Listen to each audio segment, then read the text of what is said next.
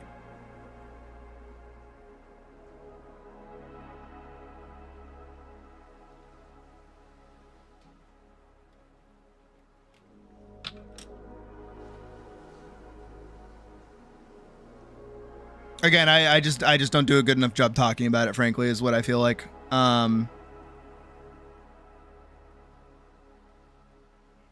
Tofu. Talking about supporting people.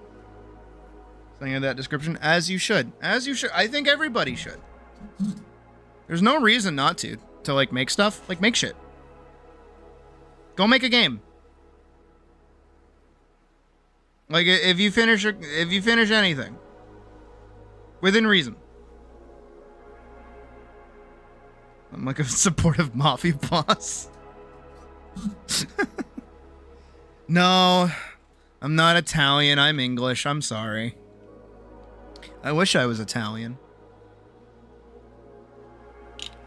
I'm Italian and Spanish, actually. Spanish on my mom's side. Well, maybe Italian on my mom's side. Now that I think about it, hold on. I don't know what the fuck we are. I just know I'm English on my dad's side. That's all I know. But,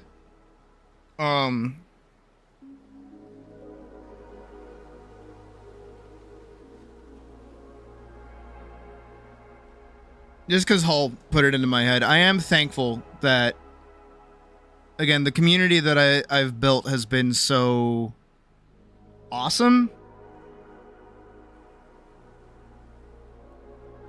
You're not your No. That right there. What you just said. That over there. What is that? What is that? I would point at you, but it would summon a drink into my hand. I don't care. I don't give a shit if you're not at the point that you want to be at. Don't fucking say that shit to me. Don't fucking do that. I will give you shit for that. Oh, I'm gonna jump out your throat for that. If you wait until you're ready, you will never be fucking ready.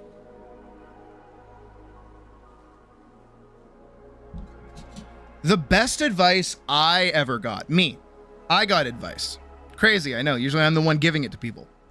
The best advice I ever got was, why the fuck wait to create anything? Make stuff. Because then when you get around to the point where you're making the thing that you actually want to make, guess what? You have people around you. If you don't make anything, nobody knows who you are. If you start making something, people know who you are. Make shit. If you wait until you're ready, you'll never make anything. You gotta make shit.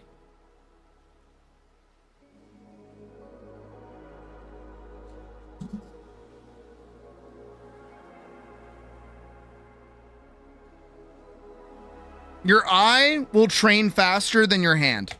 You will always think that you are worse than you actually are. That's how I feel. Again, going all the way back to the start of this.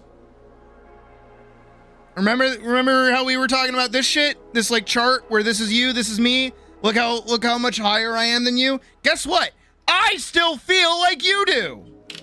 That's never gone away. That will never go away. I will never feel adequate. I will never be satisfied with my skill, with my ability, with anything that I'm capable of. I will never be satisfied with it. You guys might look up to me. You might think that what I do is impossible. How could you ever hit this point? How could you ever do anything?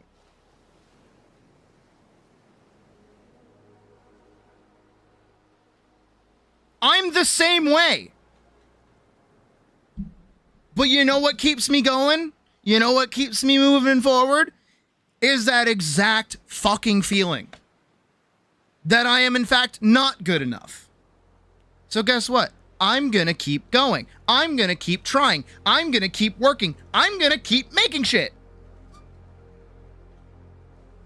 All right, now I got to use examples. Now we got to go do examples. Let's go do some examples, shall we? Examples! Woo, examples! We're going to do examples. We're going to do examples. Here we go, doing examples, yeah. Hey, guess what? My first animation, I'm going to mute it because, okay, thank God. This was my first animation. It's not very good. You might think it's really good. I hate it. I think this looks like shit. I think it looks terrible. I hate rewatching this. This is fucking downright like awful.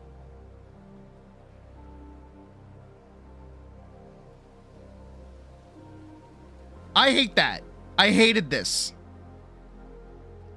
But, oh, here we go. Oh, here we go. Guess what? Because I knew I was bad, I kept moving forward. I kept doing new shit.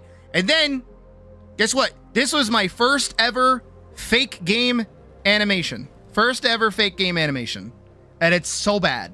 It is so terrible. I can look back. Look how long this opening shot lasts for. Purely because I wanted the music to last a little bit longer.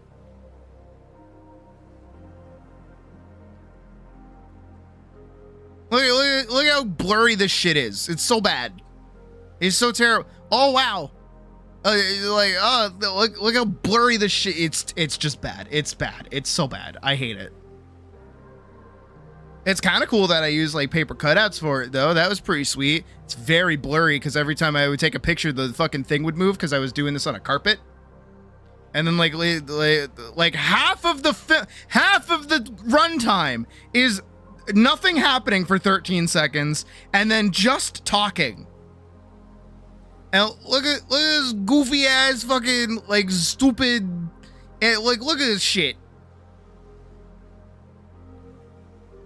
Oh, you can see it for like a nanosecond. Do you know how much this pissed me off? Do you know how much this pissed me off? Look at this. See that? Right there? That's the tripod I was using to take this picture because this is a flat plane. There's just paper cutouts.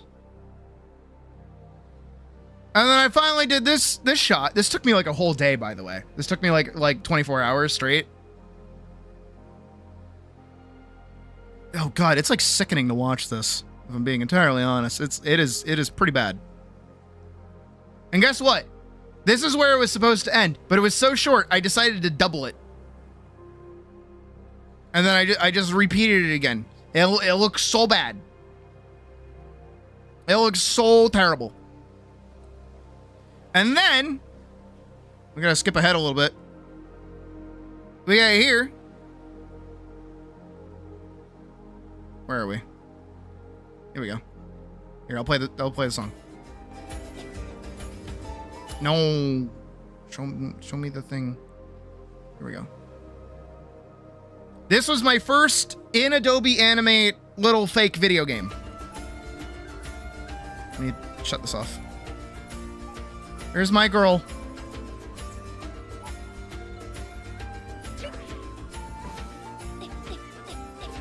He's so bad.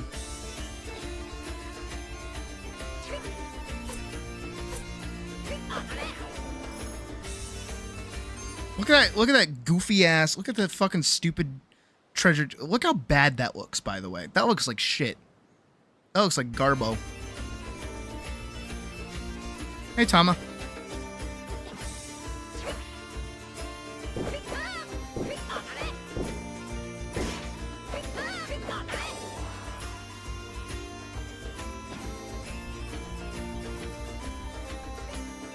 All right, right. And now we fast forward. That was 3 years ago now, by the way. You show up to... yeah. This was last month!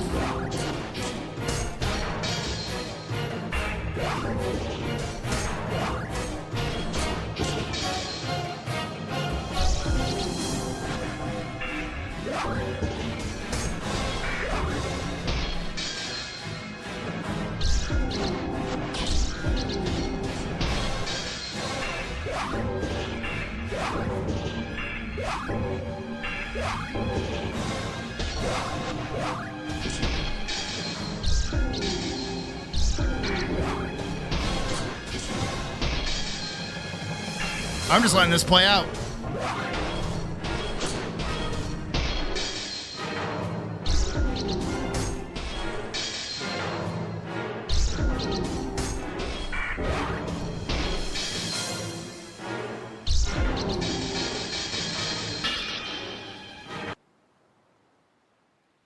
That was last month. We're doing another one. I'm still going. Guess what, motherfucker? I'm not happy with this. There's still so much more that I could have done. There's still way more shit that I could have improved on. And the next film is gonna be better.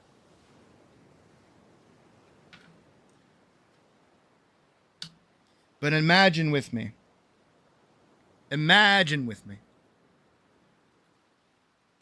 Imagine with me.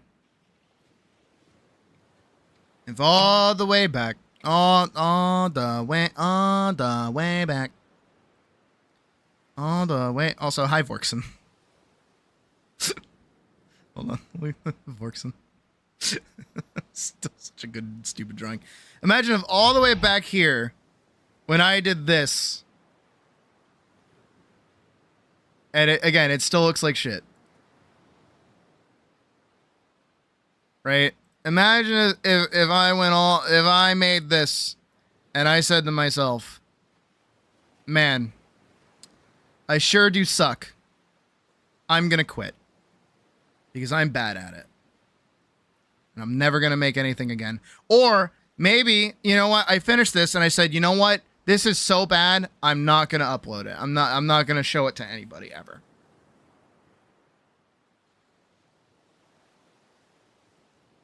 That's stupid. That's really, really dumb. That's a dumb thing to say. Also, see you suck. That's a really stupid thing to say. What if I said to myself, you know what? I'm going to wait to upload anything until I'm like way better at this.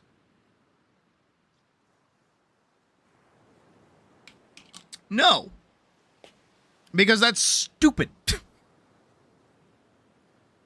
That's really dumb. I said, hey, I made a thing. I'm happy with it. I'm going to upload it. What's it even sitting at? Oh, like almost 300 views from 4 years ago. There you go.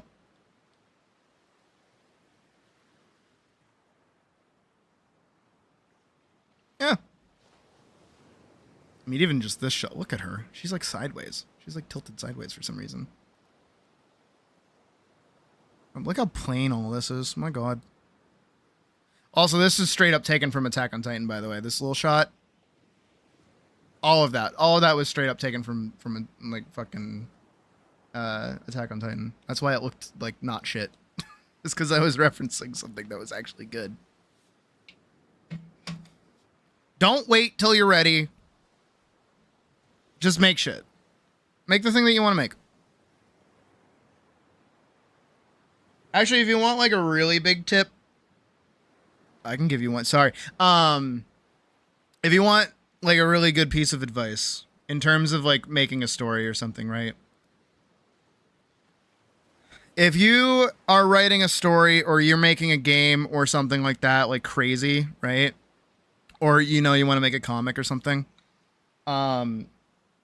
You probably have this idea in your head of like what you could do in term like, and you're like equating it to games that you've played.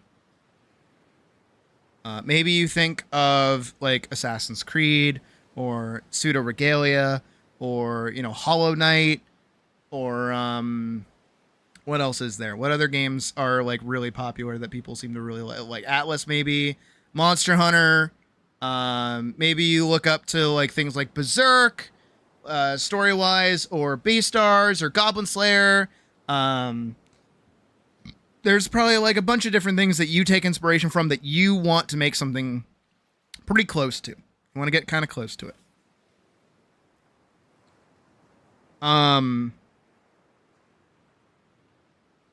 That's dumb. Because you know what you're doing to yourself if your goal is to achieve that level of stardom is you are putting so much weight on yourself to live up to those expectations that you think you need to be better than you are. And now I'm not saying that story ain't good or can't be good. Absolutely can. But that big story is what you want to work on. That big story or big moment or whatever it is the thing that you want to make. And because you want to make sure that that's right, you don't want to touch it.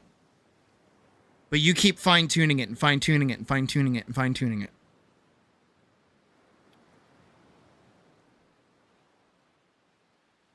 Don't do that. You need to let yourself make dumb shit before you get there. Allow yourself to do that. I think so many people, like, you know, want to hit the ground running with some crazy over-the-top game. Did you guys know that Team Cherry's first game involving, like, Hollow Knight was a little, like, not even a side scroller. It was a flat plane where you pick up, like, cherries as, like, a little bug. That was the game. It was very simple. Probably was able to be built in, like, a day.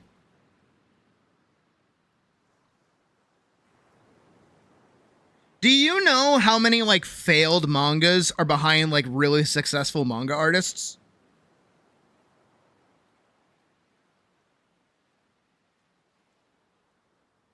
Do you know how many failed comics there are behind, like, an actual artist? Here, you know what? Come with me. Come with me. Come with me, and you'll see some fucking bullshit. Please pull up. Here we go. So, for those that know, I had a comic run. You can see it right here. 216 published episodes.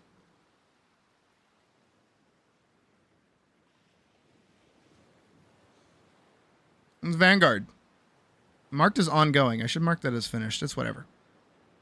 216 published episodes. I published weekly. Are you noticing something about this? My little thing here. Do you not see the 1, 2, 3, 4, 5 additional little stories built here? Got Resinfield with 4 published episodes, Dust Bunny with 17 published episodes, Gollum with 1 published episode, Orem Scales, the Chimera Contract with 1 published episode, and Astral Trigger with no published episodes. It took me 1, 2, 3, 4, 5 different attempts before I finally hit it with Vanguard. And even now, I'm not even working on Vanguard anymore. I'm working on Paladin. Do you know how many failed projects are behind Paladin?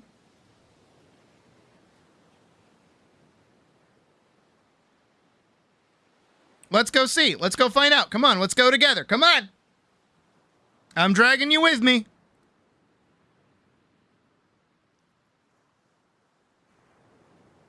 All right, so we have, if we go all the way back to the before 4 times, we have Vanguard.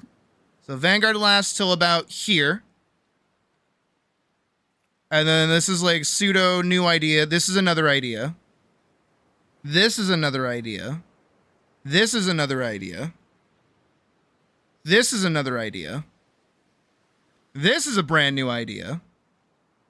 Then we hit Free Night, which is another idea. And then we finish Free Night. And then this is another idea. And we scroll up a little bit, and then I didn't animate for a little while. And then we come back over here. And then this is Barter. This is a whole new idea. And then we scroll up a little bit more. Here's Barter again.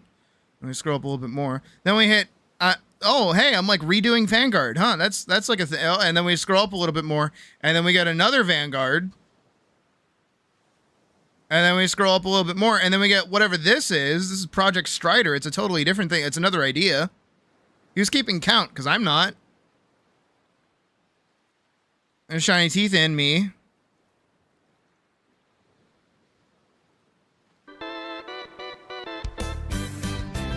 When I'm feeling lonely, sad as I can be, all by myself in uncharted island in an endless sea. What makes me happy fills me up with glee. Those bones in my jaw that don't have a flaw, my shiny teeth and me. My shiny teeth that twinkle just like the stars in space. My shiny teeth that sparkle, adding beauty to teeth and me. Yes, they're all so perfect, so white and okay, I think you get the idea of that one. And then we got the little turn-based animation. Remember this one? Wasn't this one so cool?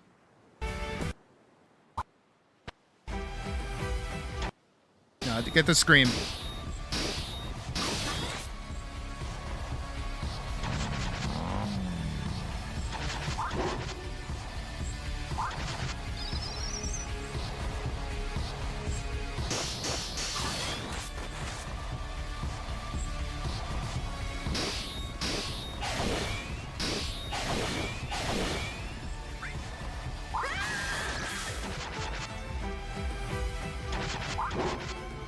That's another dead idea. And then we go back, we go forward a little bit more. And then we hit this one. We did this. Remember when we did this?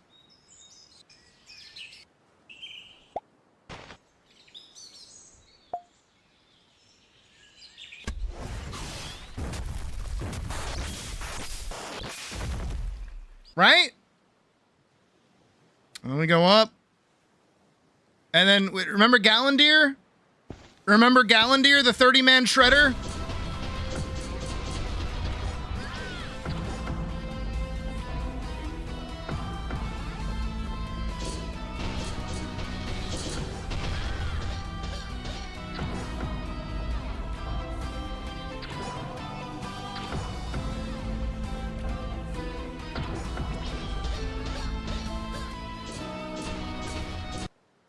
I have been making stuff consistently. Back to back to back to back to back. Every single time learning a new thing. I didn't wait till I was ready to make a thing. I just said, I'm going to make a thing. Go make stuff. Go make art. Somebody needs to tell you to do it. I'm the one to tell you to do it. Go fucking make stuff. Stop making excuses. Get on it. It's not hard. Making stuff is not hard.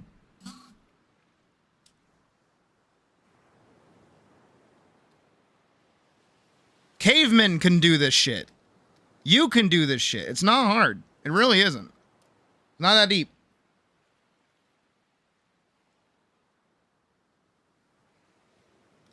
I wanted to fix that. That was bothering me. It's in your nature. It's in your nature as a person.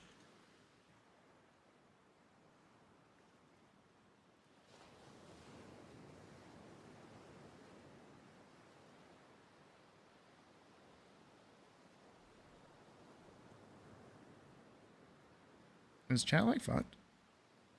I saw chat. I thought messages over there that I did not see pop up in chat. Weird. Yeah, go make stuff. Go make art.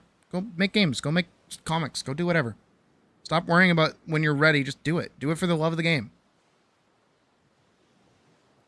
If it's something you want to do, just go fucking do it.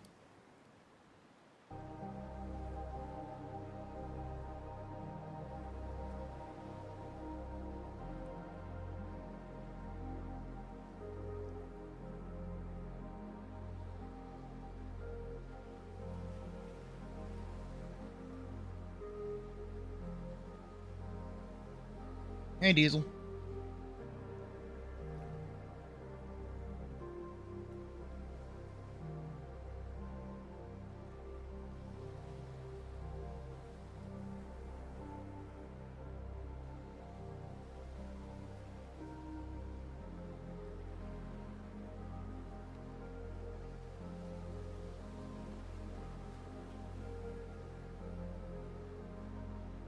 Oh, I didn't erase that. I can get on that.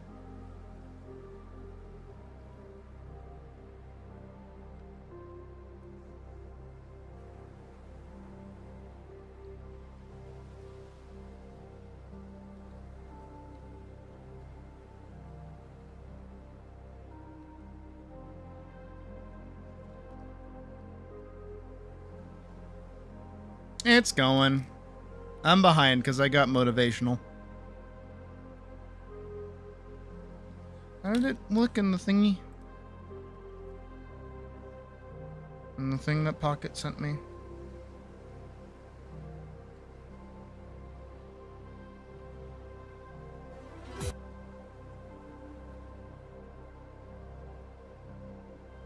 It is a full... Okay. Interesting. We'll have to see how to do that. Alright, let's grab your stuff. This is base, this is base. Those are two bases.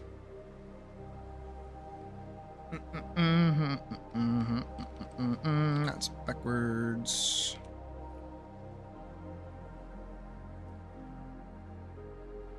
I did indeedy. Someone's got to tell him to do it. Not like they'll listen to me, though.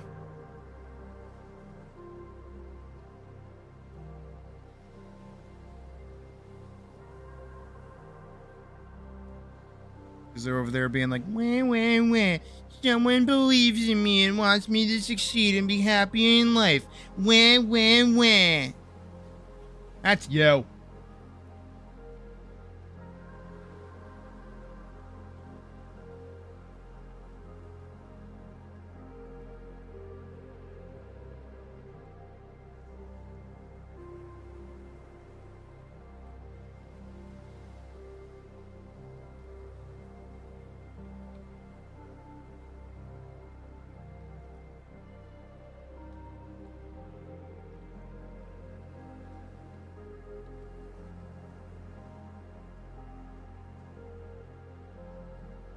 Good, do that. Forehead, get on that.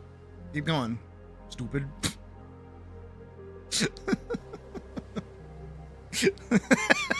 I'm sorry. You stupid moron, get with it. God, like, draw more, fucking loser. This idiot gets loved and appreciated. What a fucking moron.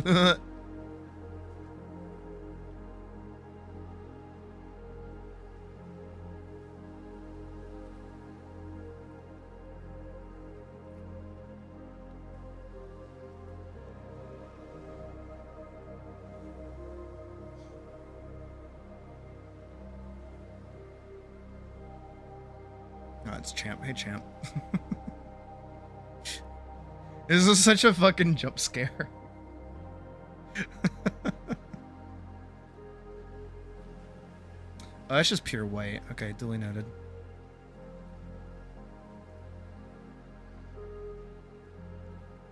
Her whole face is that, right? Yeah, it is.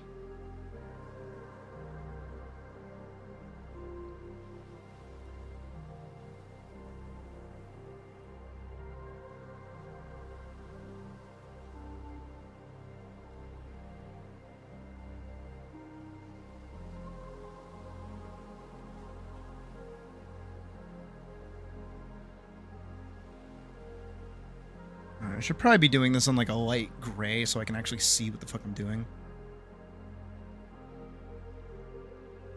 Look at that. That's good.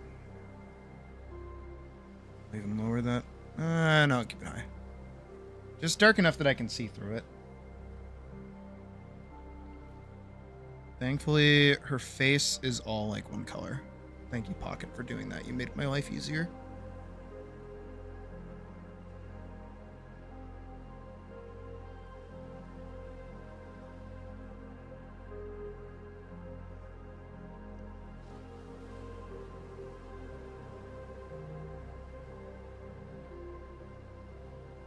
Anyways, back to the point. Big point. You will be in. You are being saved. No, you are being inspired. Please do not resist. Because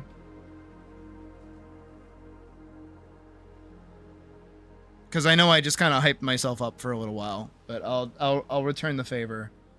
And again, I'll say I am.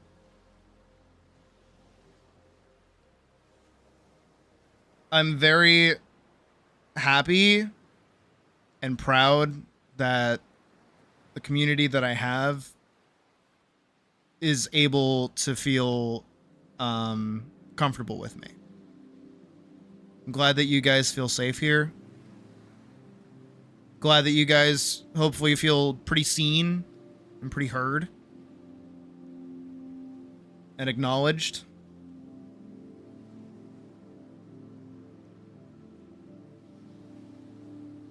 I think everybody deserves that. Everybody needs that.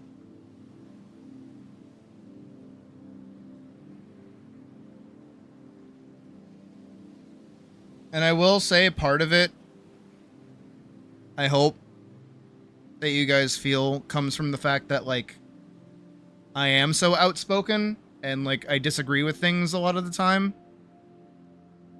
And I get kind of uppity. Ooh. Death! Man, even Death's into me. Awesome. Hell yeah. But you know, I get uppity, I get screamy, I get difficult, I get annoying, I get annoyed. But my hope is that, you know, the fact that I can get like that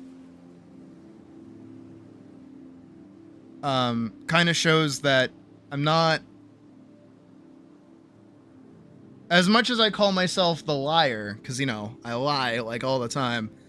I hope that kind of shows how genuine I can be, and hopefully makes all the things that I say to you guys like land a little bit more. Is that it's not coming from a place of, ooh, I want everybody to like me. Because if I wanted everybody to like me, I'd probably have like a way different personality.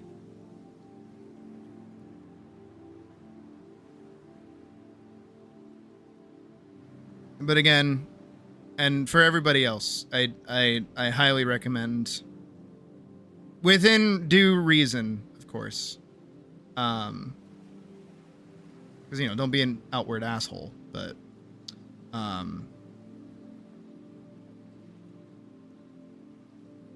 don't be afraid to be who you want to be.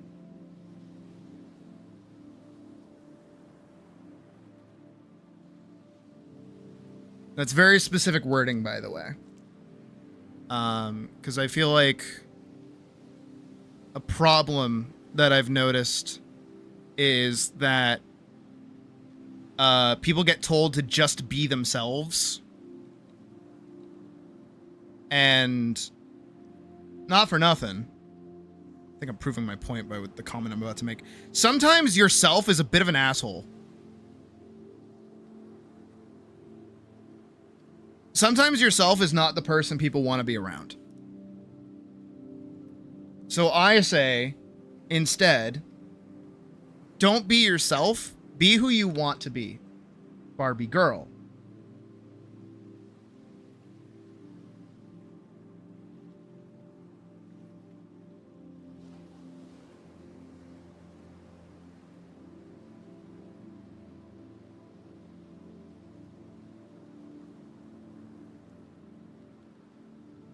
Fuck, you chose such a weird ass color for this.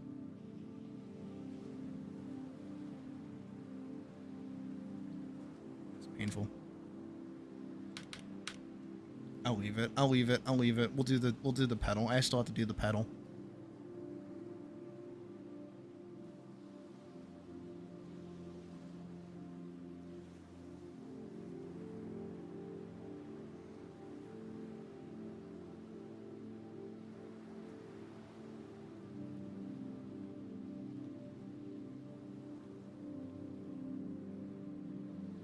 Because I'm gonna be honest, right? I feel like most of us can agree with the statement I'm about to say. Is I feel like most of us want to be kind.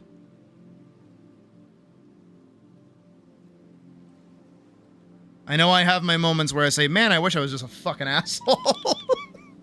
Man, I wish I was just fucking, like, I'm the worst. Like, I wish. But no, I think most of us wish to be kind.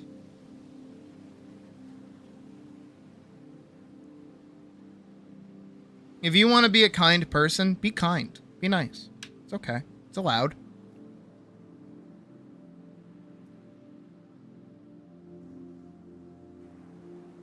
I think too many people are focused on who they need to be for somebody else,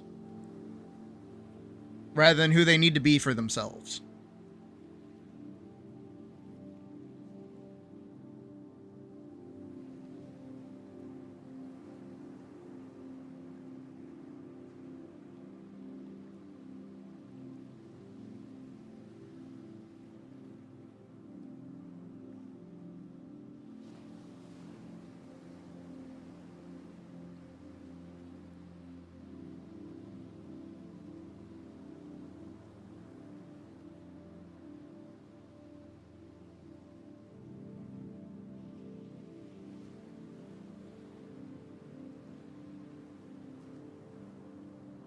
Get back into singing. They said, I sound awful. I said, hey, probably not. Belt out your favorite tune. It feels good. Keep going.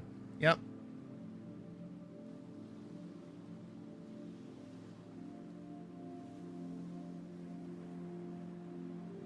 No, you're not. Yeah.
That should be fine.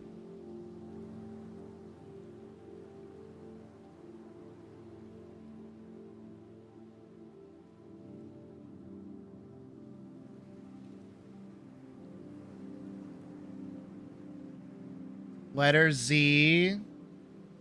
The letter that comes after Y.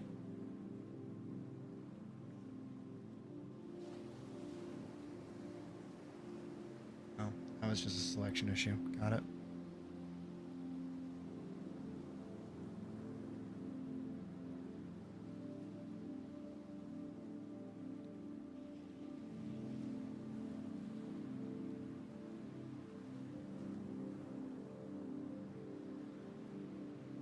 I am mocking your color choices, Pocket. Pick better colors.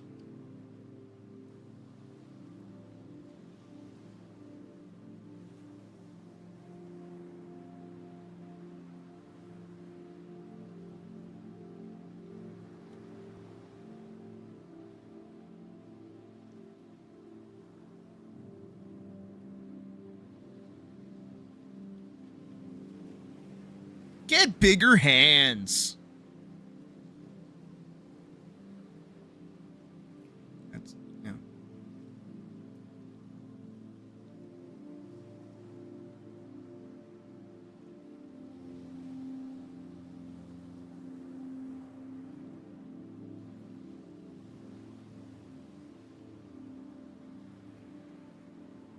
And then you didn't design any of your other characters with said pastels, Pocket. Killing me here, girl.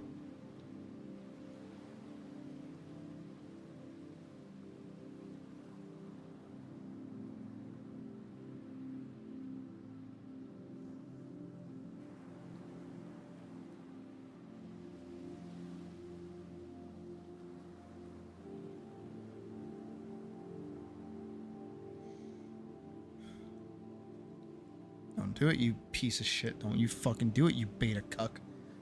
Fucking asshole. Don't fucking do it. You barely did it watching fucking the cute rock, you piece of shit. Don't fucking do it, you ass. Nope, you put that shit right back where it came from. Get back in there.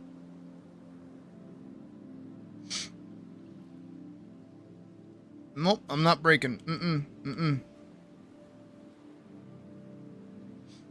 Nope. Not happening. You stay in there. Nope.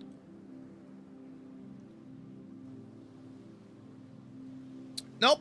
You stay. You get back in there. Get back in there. Get back in there. Nope. Nope. Nope. Nope. Nope. Nope. Nope. Nope. Nope.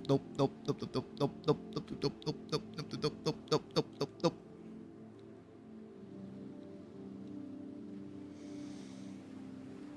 Oh, breathe, you soy boy beta cuck. Not allowed. Not allowed. Not allowed. Not allowed. Not allowed. Not allowed. You're a streamer. You're not allowed to show emotion. Not allowed. Not allowed. Not a thing. Not a thing you can do. Not allowed. Not allowed. Not allowed. Not allowed. Good. Yep. Put that right back where it came from. Yep. Yep. Yep. Yep. Yep. Yep. Yep. Yep. Yep. Yep. Yep. Yep. Yep. Yep. Okay, we're better. We're good. We're good. Just needed to psych myself up there for a minute there. I am fine. Nope. Get out. Don't you dare. No. No. Get out. Get out. Get out. Get out. Get out. Over here having like a schizophrenic episode. Ugh. No, I'm having feelings. Thoughts and prayers, baby.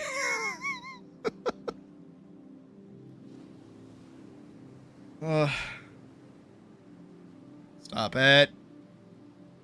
Dude, it won't stop. It won't stop. It can't stop and will not stop. No, I'm not good. I'm trying really hard not to fucking cry right now. No, get back in there. It's, I can hardly see.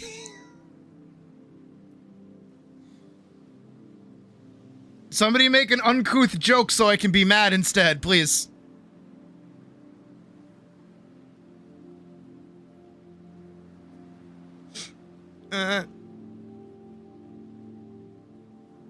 No, stay in there. I'm trying to keep the feelings on the inside.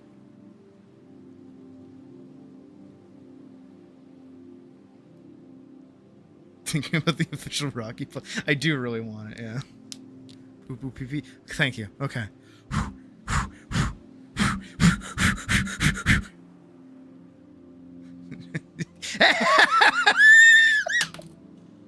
Don't do that to me again. I'll have a. Oh, I'm gonna have a fucking light head.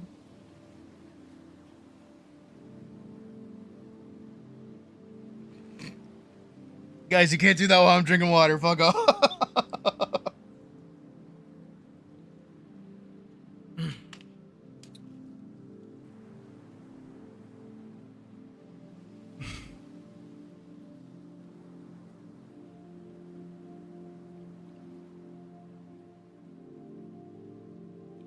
I got you, Nay. I got you, no prob. Oh my god. Breathe. Breathe, you soy boy beta fucking cuck. Still can't believe Dennis said that. Be gone from me. What? Be gone from me, you soy boy beta cuck! The transaction is complete.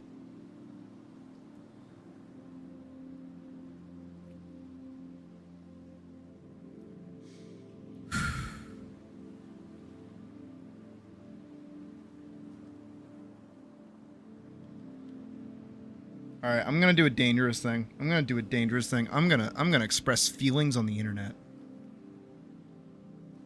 What the fuck?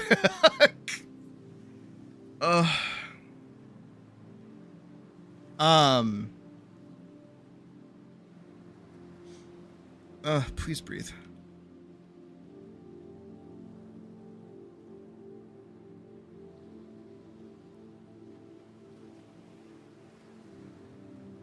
I gotta find the words.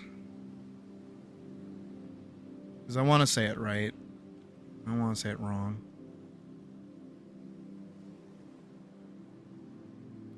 I think the best way I can say it is I wish I could get to know all of you better.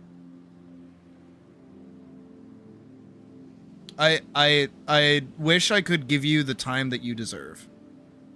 Oh, there it goes. Yeah, there we go.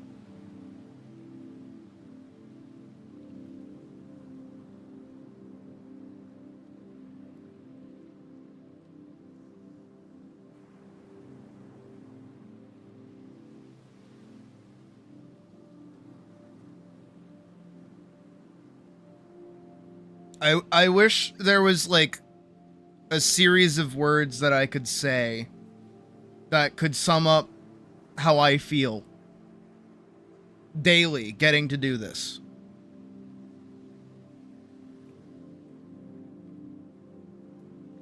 And not make it sound like I'm some fucking full of myself asshole.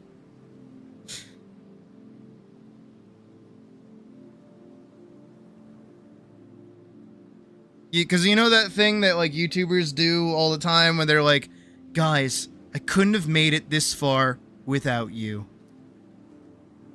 That's like true.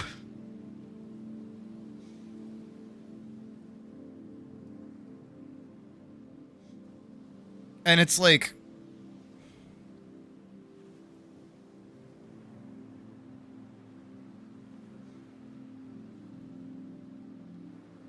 I wish I could be a better person, and I wish I could be a better friend.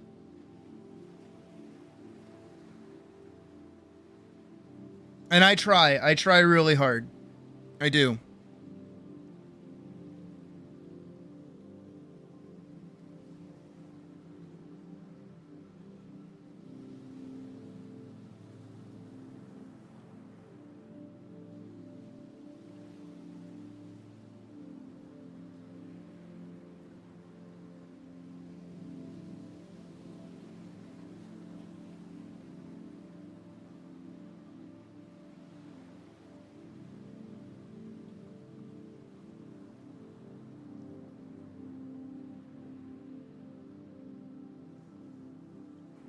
I'm trying to think of more words. I'm thinking of words. I'm thinking of words. I'm thinking of words. I'm not done with the thought.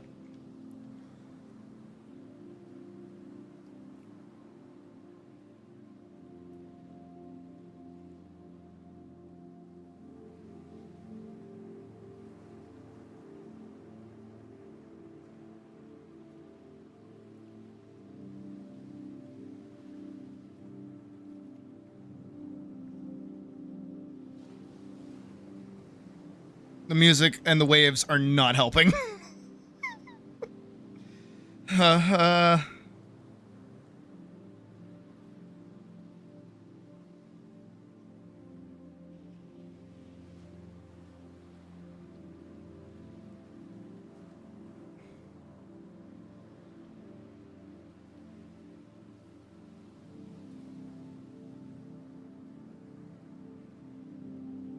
Oh my god, do I even have words? Again, like I...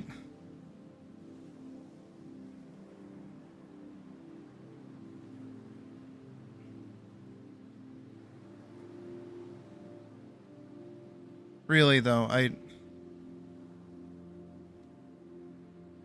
don't think there is a way for me to convey how I feel.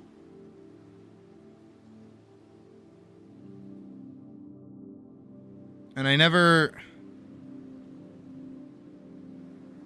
try my hardest not to take it for granted, because I know at any time it can go away. I know how much work it takes to keep it going.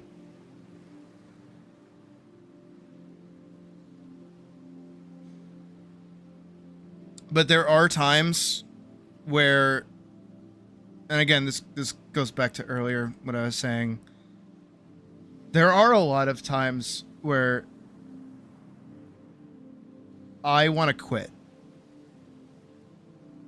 Ooh, that's the breaker. Ooh, that's the break. Oh, that broke me. Oh, I'm broken now. Oh boy. Let's put me back together. I struggle with that a lot. I struggle with that a lot. Ooh, that's a quivering lip. That's fun.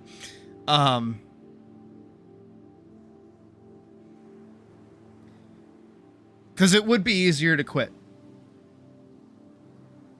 Oh my god, it would be so much easier to quit. And I'm not talking like quit. I'm talking like just stop making stuff.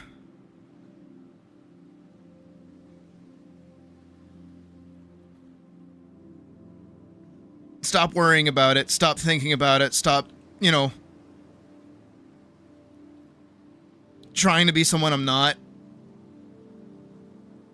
Thinking I'm better than I am. Worrying about things that I shouldn't worry about. I could just shut off my brain. Preemptively made a crying emote. Thankfully, I took it away.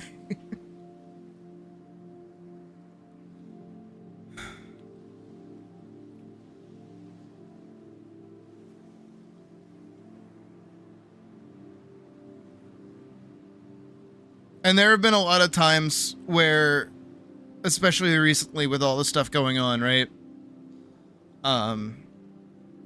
It's felt like that would be the smart thing to do, to just quit, to give up, to stop.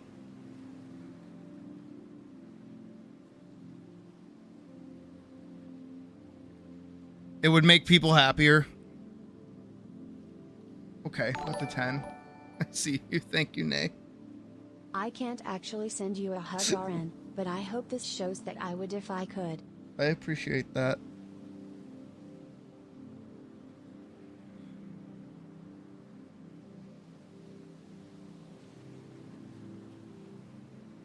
I know I talk like a really big game a lot of the time about, like, you guys probably hear me like pop the fuck off whenever I do something good. And I get like really excited and I'm like, yeah, I'm awesome and I'm the best ever, but there's an ungodly amount of self-doubt that I deal with pretty much daily. And I don't like it. I don't like dealing with it. I don't like thinking about it. I don't want to deal with it anymore.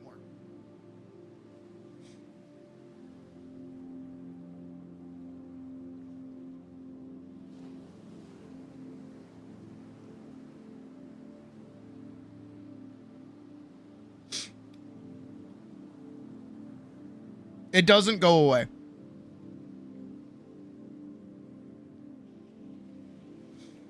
And that's why I tell you guys that all the time.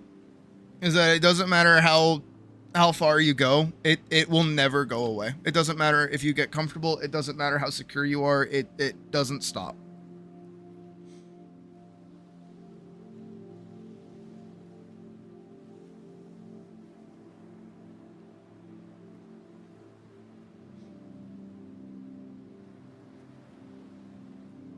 And I know that's a side of me I don't really show very often. And it's not that I try to hide it.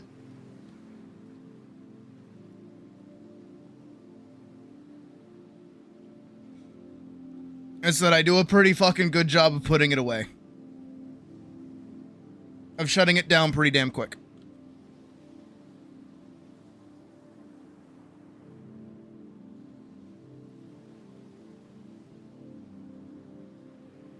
If it happened more often, I would entirely be comfortable showing it off more.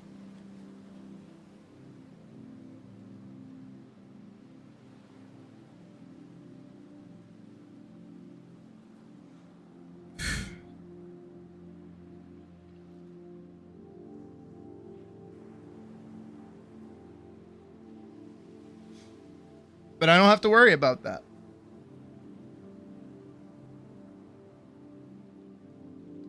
I have to charge my headset. I really don't have to worry about it. I do, and I deal with it, and I struggle with it. Of course I do, but the one thing that always brings me back... Fuck. That one... there it goes.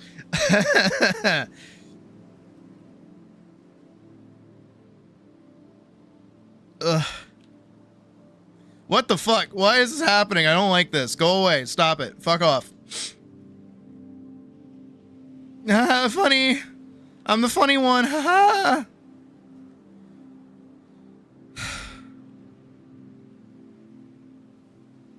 Goddamn, I care too much. Waterworking. You can probably hear it in my voice how like free like whenever it just like fucking stop. Right now? Hell yeah. :3. Not the colon.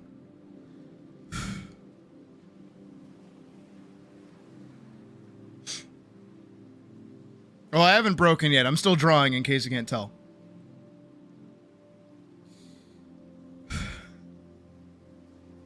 But this is shit I need to say because I feel like you guys need to hear it.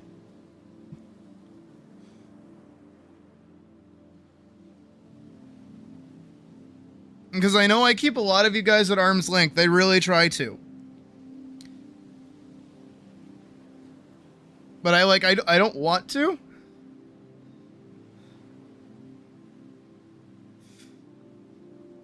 Oh, fuck. Oh, fuck. That's it. There we go.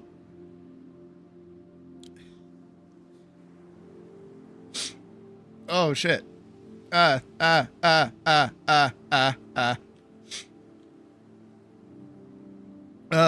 yep. There we go. All right. There it is. It's yummy.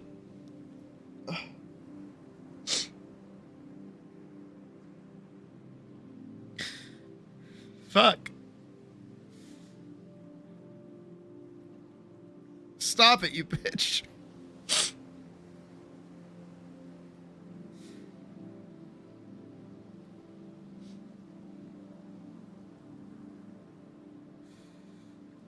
I'm still going.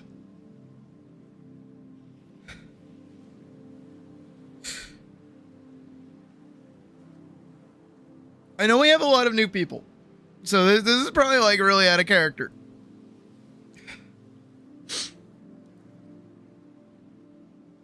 And I'm sorry that I'm like this emotional. I'm really, really sorry. I don't know what kickstarted it for me. I really don't, but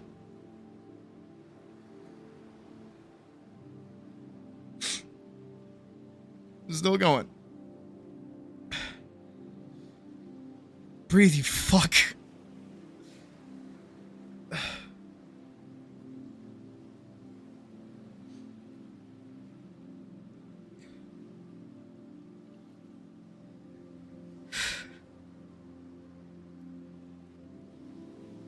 I'm trying to find words that aren't gonna break me, but it's too bad.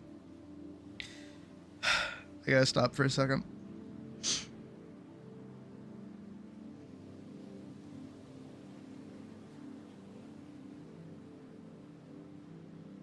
I really need to put it in perspective. And not in like a sympathetic sort of way. Not in like a how awesome I am sort of way or nothing, because I don't want to do that. I don't need to do that right now.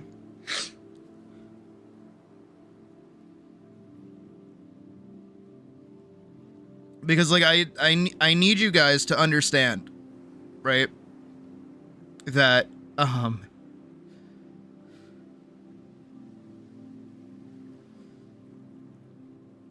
joke about it a lot. I do. That I'm like scared. I'm like really, really scared. And especially these past 2 months have been really fucking rough on me. Thank God this is like an emotional cry and not like a fucking I can't handle it anymore cry. You know, like when YouTubers do that shit. Oh, thank God.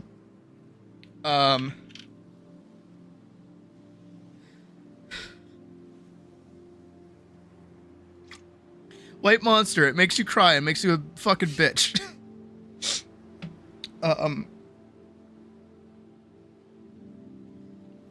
Because I spend every day with you guys. I talk to you guys listen to me, you guys pay attention to me, and I do the same back to you.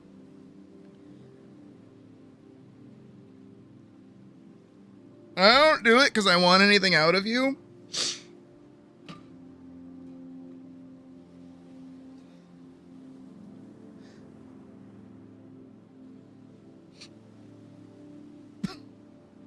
Fucking shit.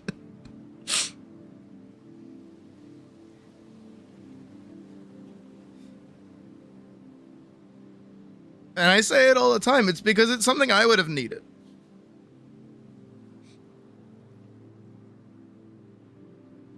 Wait, monster, no things. I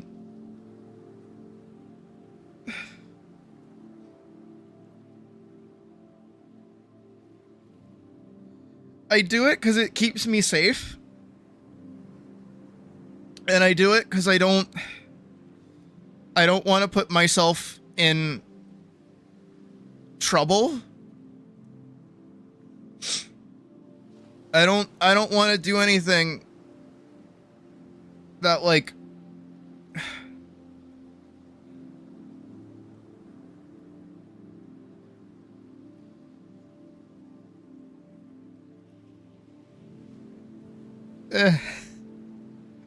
again, like, words are hard.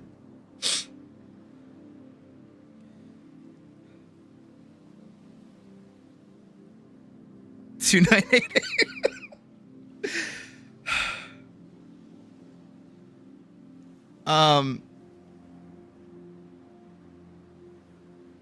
Even the people that just stop in for a moment, even the people that, you know, are only here for specific content, I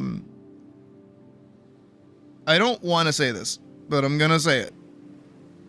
I really do consider you guys like my friends. I really do. Because I get to spend like every day with you guys. And keep me sane. You keep me going. And again, I wish I could get to know you guys better.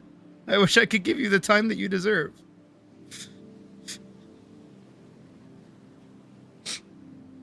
I want to do more things with you guys. I want to keep going.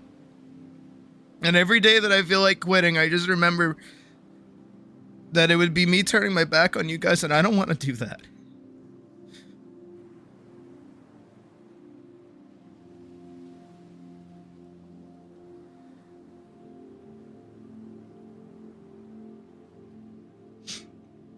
I don't want to be alone.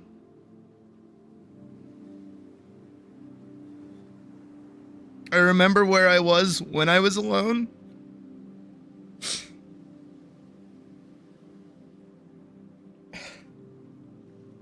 Fuck. I hate this.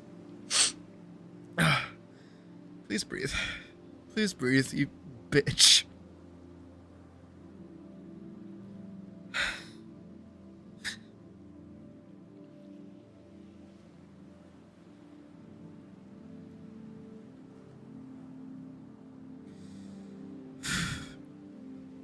I gotta keep drawing. I gotta keep working. I don't have a lot of time.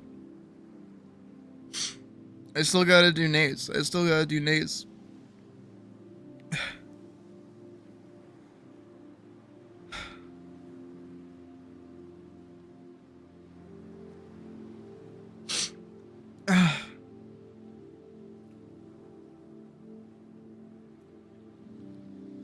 Again, I do it because I don't want to say that, like, everyone who watches my content is my friend. Because that gets dangerous. That gets rough. You know, it takes one wrong person hearing that and misconstruing what you mean for it to go wrong. I've seen it happen. I don't want that to happen.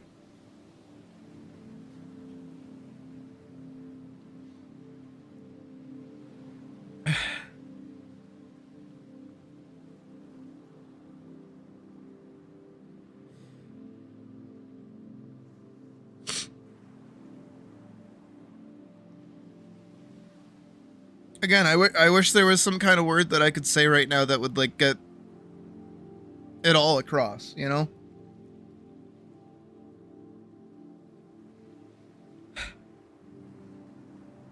All right, I'm breathing. I'm okay. I'm all right.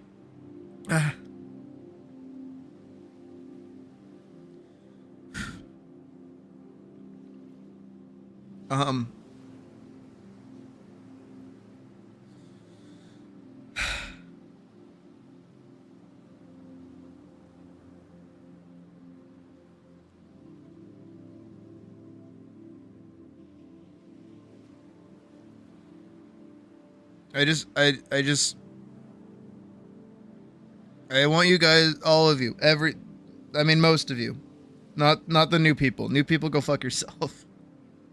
But everyone who's been supporting me for these past few months, you know, whether you donated or you just liked the video or you just hang out with me,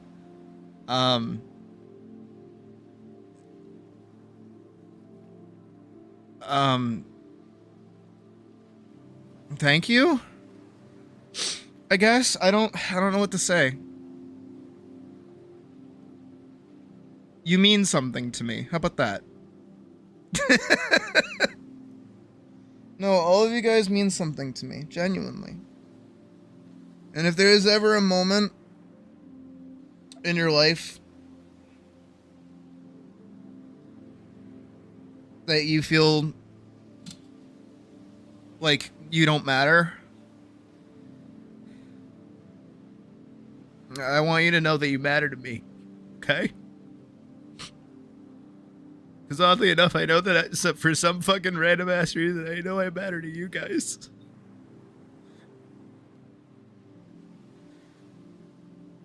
And there isn't a second that goes by that I don't, like, cherish that. Even when I'm ranting about, like, Monster Hunter. Or telling you how much I hate Minecraft or something stupid like that.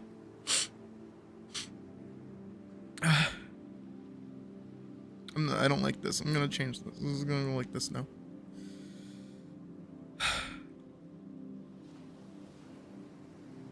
I don't know what the fuck I did to deserve any of this shit. Oh my god. Fucking stop crying, you bitch. Jesus Christ. You didn't even cry when Puck broke up with you, you fucking asshole. You was just kind of stooped in anger. God damn. And here you are telling a bunch of internet strangers that you care about them, you fucking weirdo. Well, you draw a big titty bunny girl. God, the absurdity of my life is not lost on me.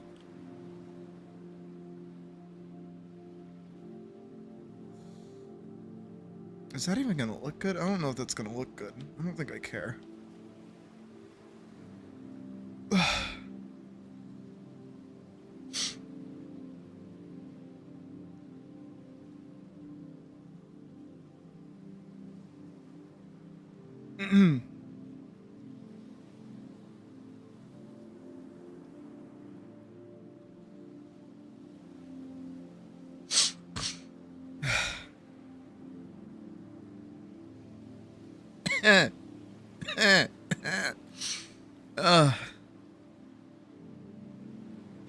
No, the music and the waves are not helping.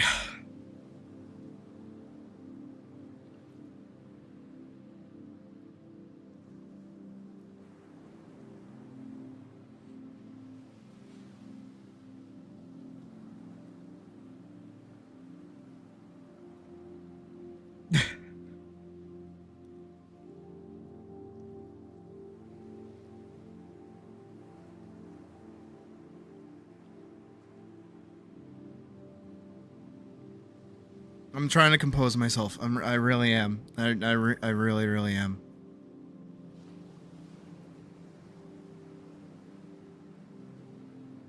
Fuck you, Hull! You asshole! Getting all sappy earlier to get me on this fucking train to get my emotions out. You piece of shit! Fuck you!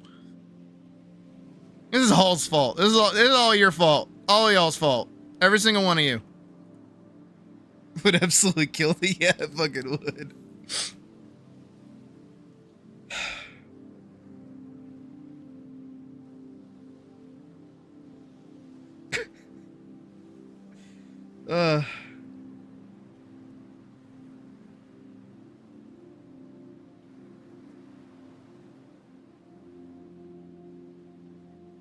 I'm just happy that when you guys close your eyes and you think of me, you see the cat. That's all I care about. Don't call me a beta. Only I could call myself a beta. You fucking ass. Yeah, but you know how I get.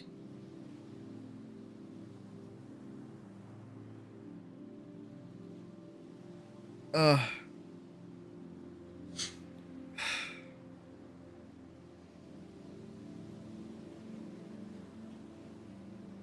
really trying to, like, figure myself out right now.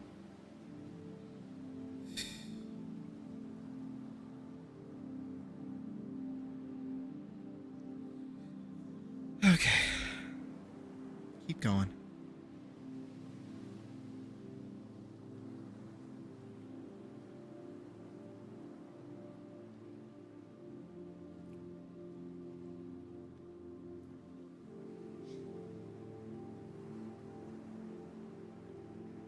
After everything I've been through these past few months, and then some, not even, these past 2 years.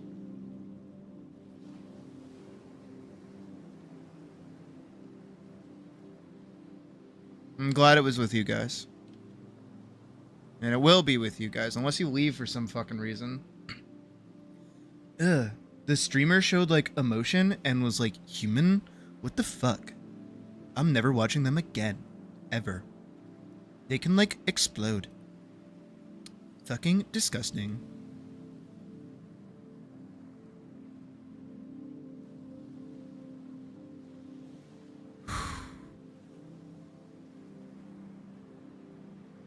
I'm in beta.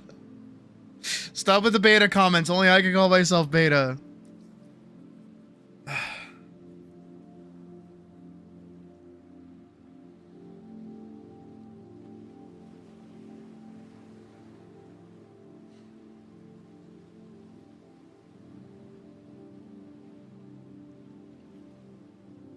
It probably won't badge.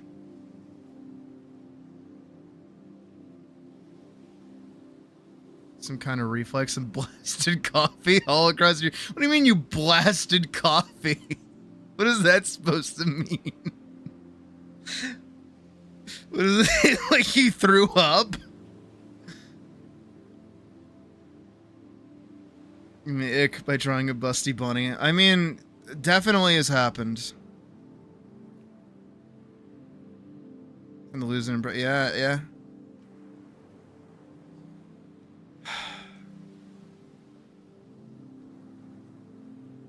Just what the fuck happened? Had an urge to exhale or cough or something?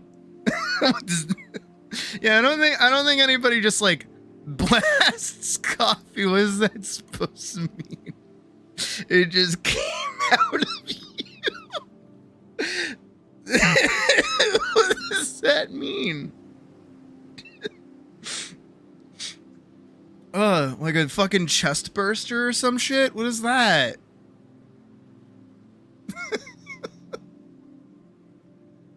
Fucking ew. Now I've got the ick. Never mind. None of you are... I don't consider any of you like my friends. Fuck off. Give me money.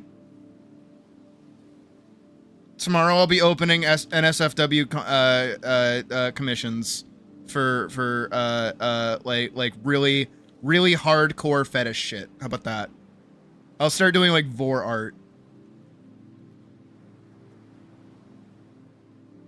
Boom. That's what Badger's fucking explosion of coffee is causing.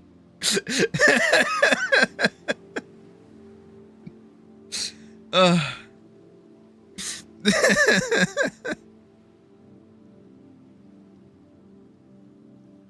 hey. This person wants you to meow. Go on. Get to it. Hold on. Wait. Where's my guitar? Here. You know what? This will make it. This will make it funny. This will be funny again, right?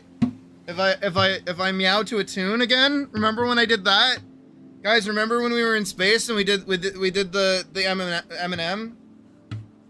I think 4 is hardcore. No, but I think it would make a lot of people here kind of grossed out. Like a little bit, maybe. I don't know what people are into.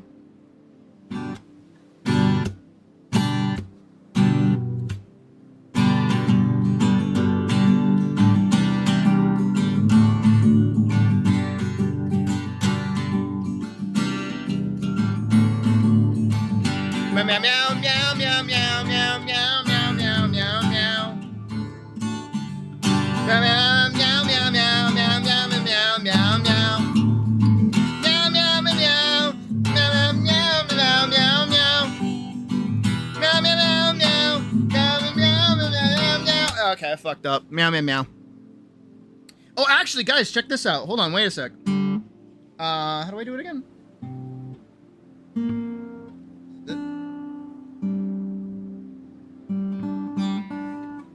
Hold on. Wait, I gotta mute the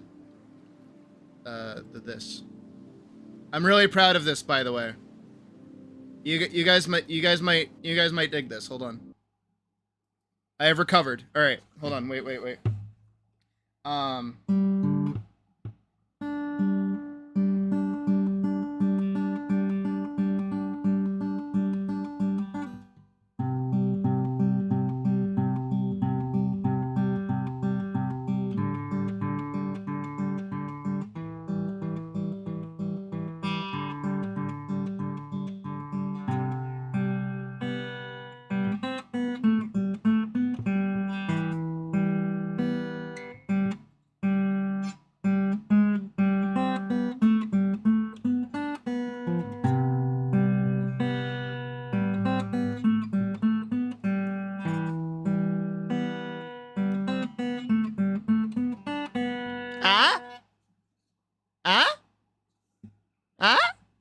It's Outer Wilds.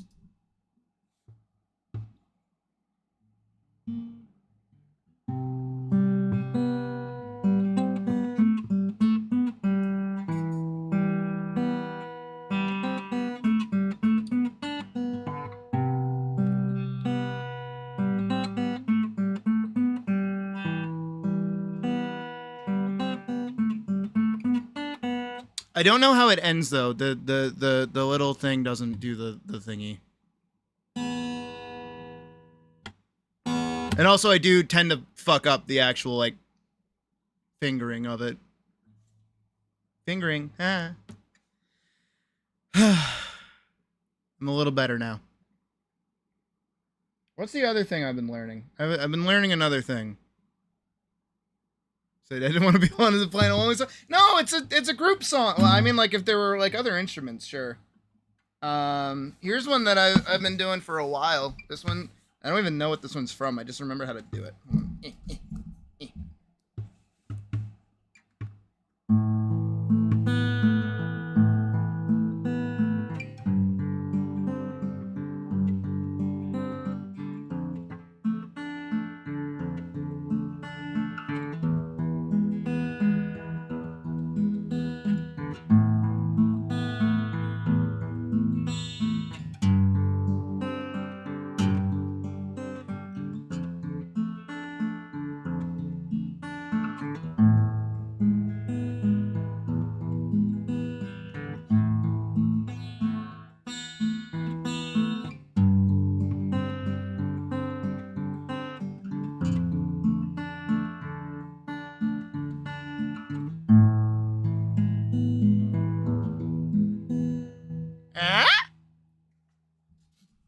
I think it's like loosely based on a song from Stalker, but then I didn't know how to like keep playing it, so I just kind of finagled something more.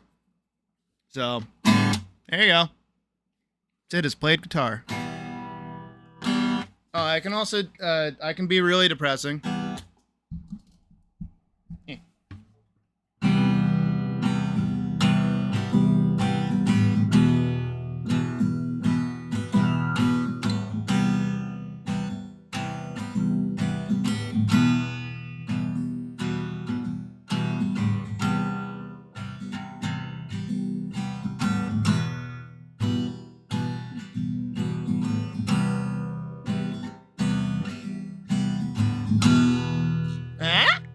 That's from Final Fantasy VII Remake.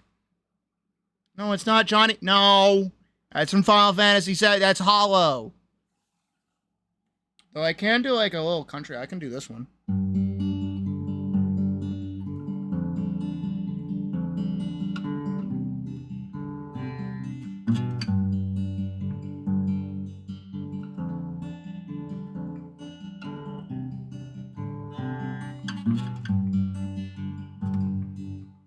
Owie. I have like a callus on my thumb now because of how much I've been playing lately. I usually play guitar like right before, like I like lay in bed, fell asleep and missed the cool guitar. Yeah, I mean it did sound like shit to be fair. I like lay in bed and I lay down and I have my guitar with me and I just like play it. I just do whatever. I just fuck around until I get like really sleepy and then I fall asleep. It's like how I go to bed.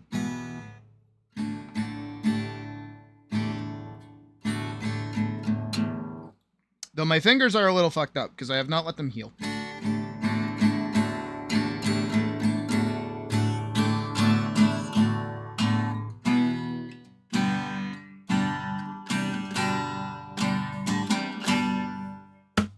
Oh, I can also do like a blues riff.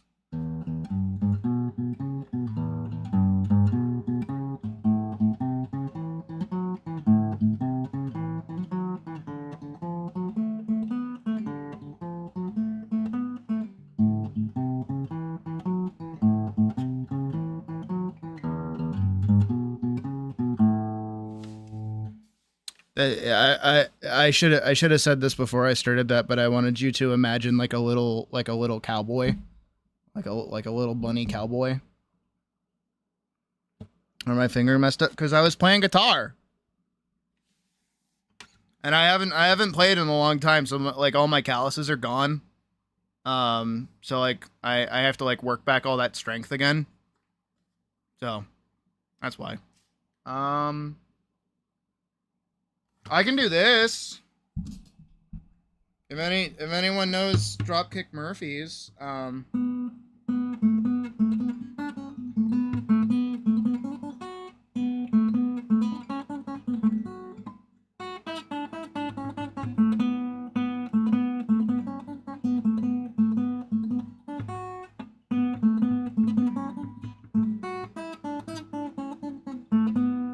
it's easier if I had a pick. I don't have a pick. I don't know what happened to all of mine. I don't know where they went.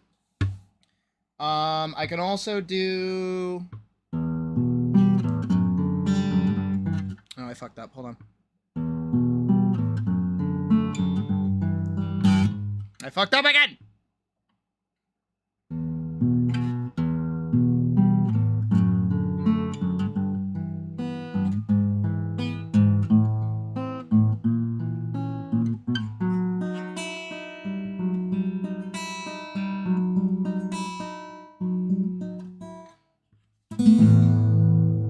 That was Berserk, by the way. That was Berserk 1123. I like that one a lot. I can't find the one for 1135, which is actually the one that I want to learn, but like nobody has done like a tab for it, and I don't have good ears, so I can't like do it by ear because I don't know how that stuff kind of works. What else do I know?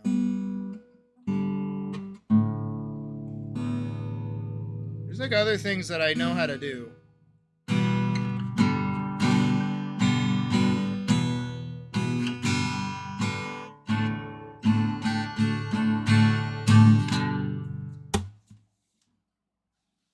Hey Timmy, what was your favorite part of Sydney's stream? Oh, well, I like the part where Sydney like cried her eyes out and told like her fans that like they really like them and that they consider them their friend. And then, like, they, as, like, a coping mechanism, they started, like, showing off that they can play guitar while they left, like, a sad bunny night on the screen the whole time for, like, several hours. That's an oddly specific thing to like, Timmy, but okay. Anyways. And now for something completely different. Also, you know what really would have killed the mood earlier? Me hitting the fucking flash button.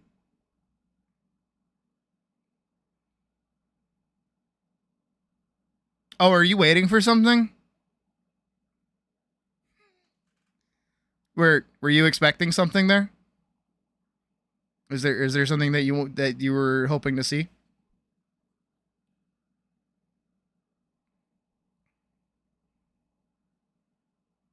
Are you still waiting for something? Like, do you think something's gonna happen?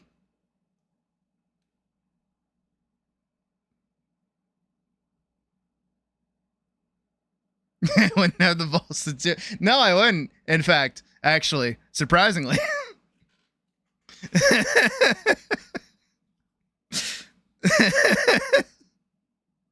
No, you know what? At this point, we've gone like 3 days, no sneeze. We almost had a sneeze earlier, though, to be fair. So, you know what? I'm going to keep edging you guys.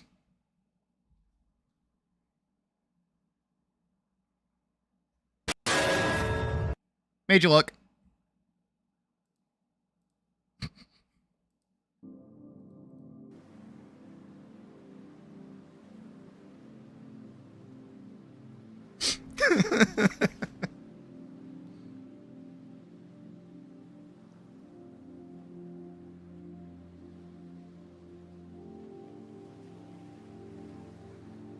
I need to do the little like petal. The petal.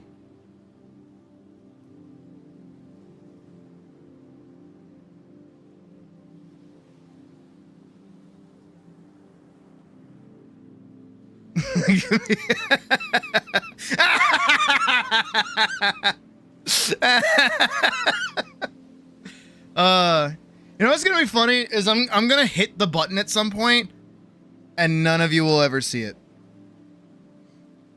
Because you'll be like, Sid's not gonna press the button, and then I do.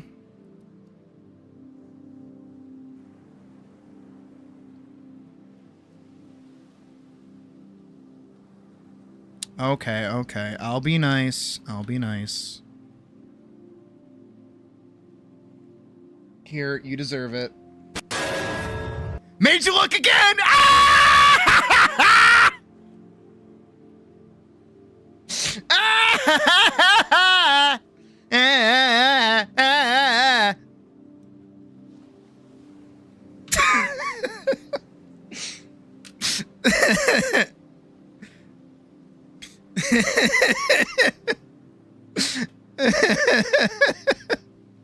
It's like, oh, what is it? The scene from Robots.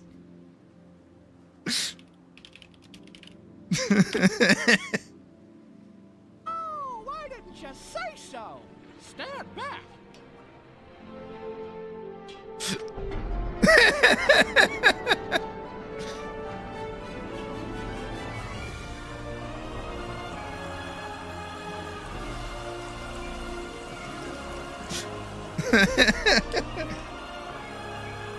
Thanks. What? I gotcha. You see, because you're all excited, and then boom.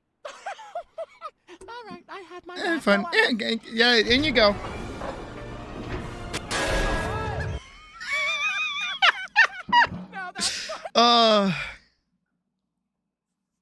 I should make an edit of this with like me over the gate guard. And then every time the door slams, I do the clang sound effect. That'd be pretty funny.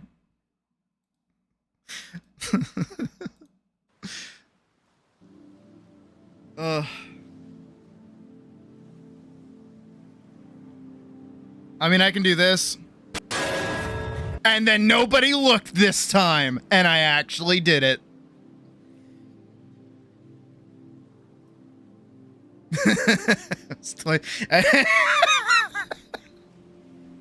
And then I bet you didn't look that time, or maybe you did. Maybe everybody really is clicker trained, huh?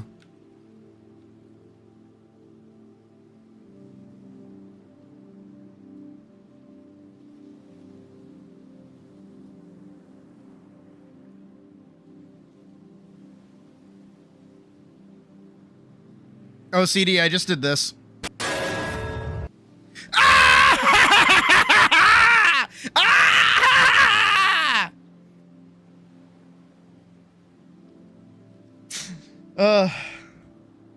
Don't we just have a time?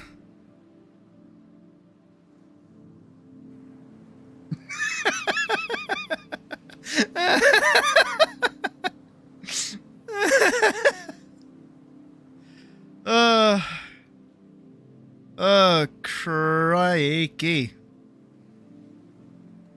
Where the fuck is the roses? All those. That's that there. Where the fuck are the roses? Like, where are they?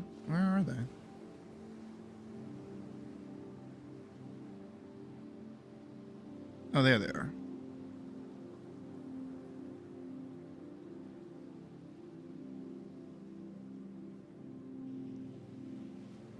Wish I could say the same, Badge. Wish I could say the same.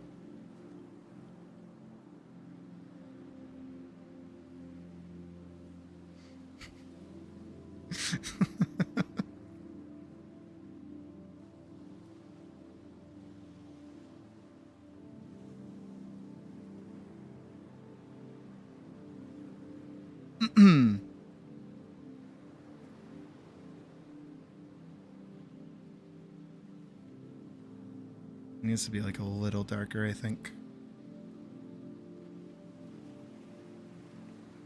Have a good night, Diesel. Today has been a day. And tomorrow's also going to be a day.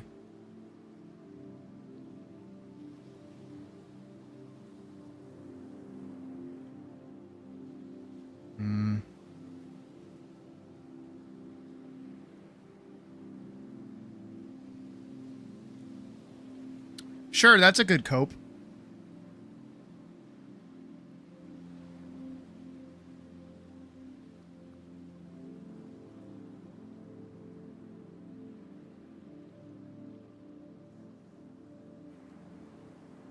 I need to breathe.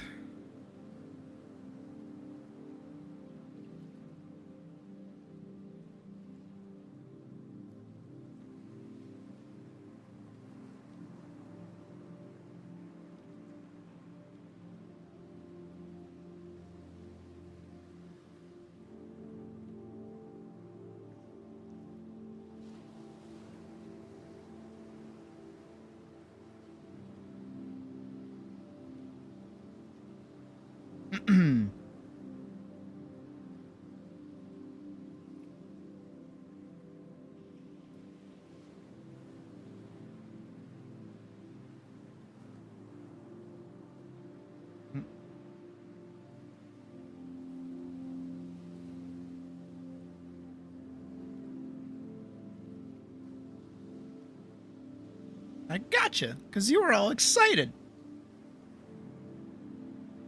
Okay, I had my laugh. In you go.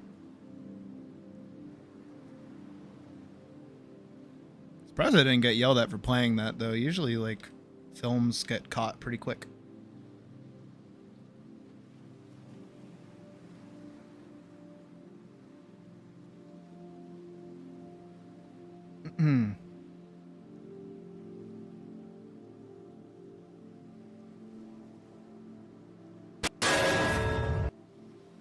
You just had the check, didn't you?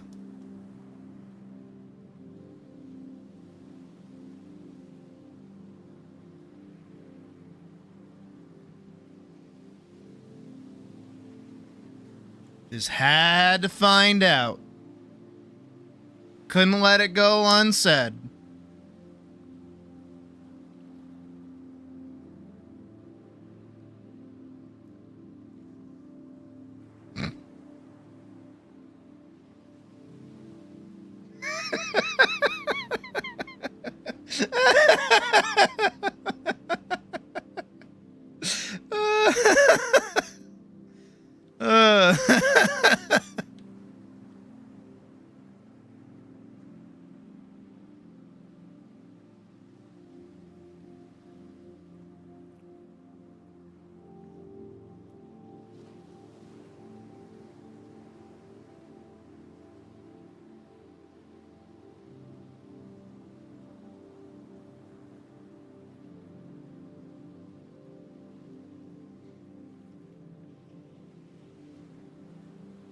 Now you're watching me like a hawk, I bet.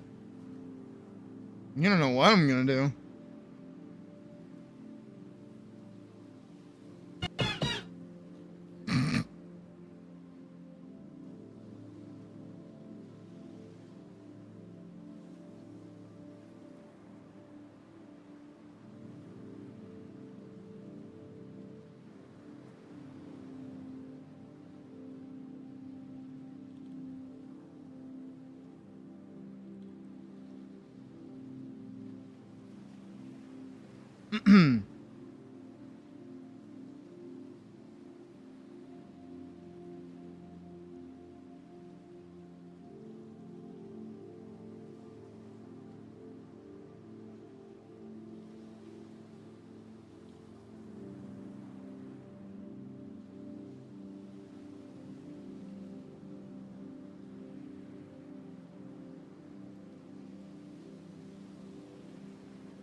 Did you look?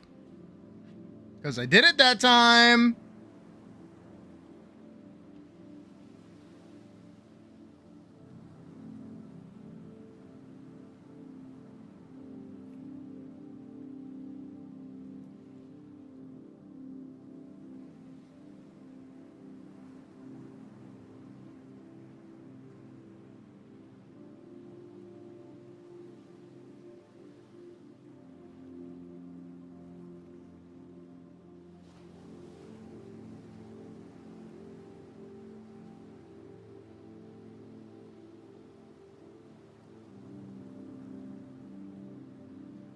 I literally did, though. I actually did.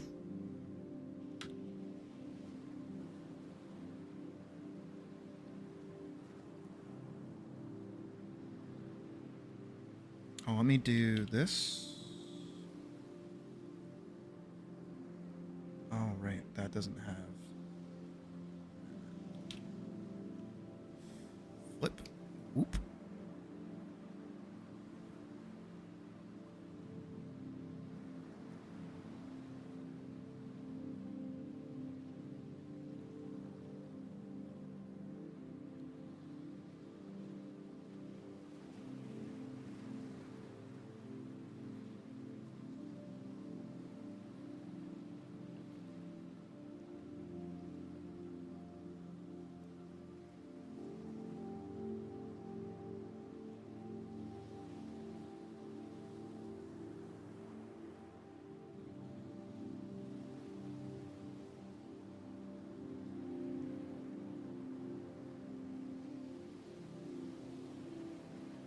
I don't like that. I think it's got to go the other way around. Oh. Fuck.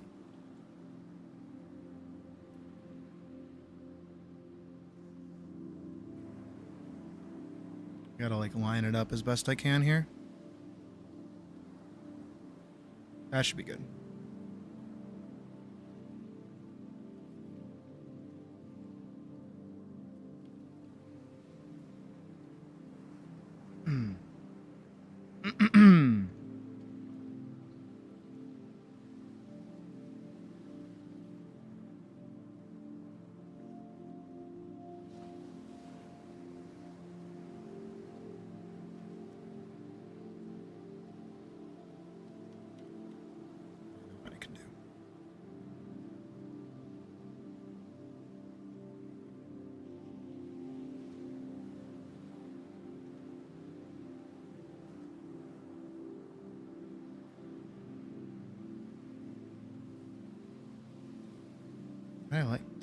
I don't know.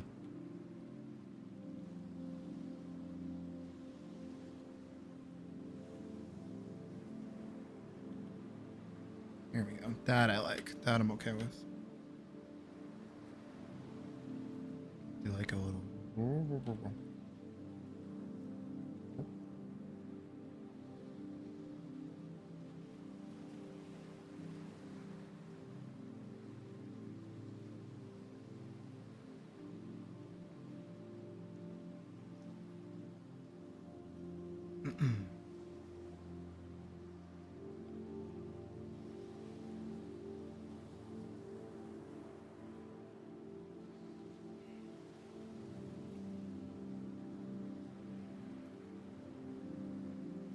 I want to do more color correction than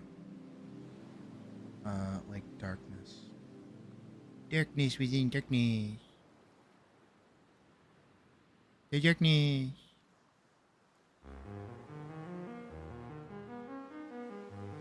The darkness. Ooh. Ooh.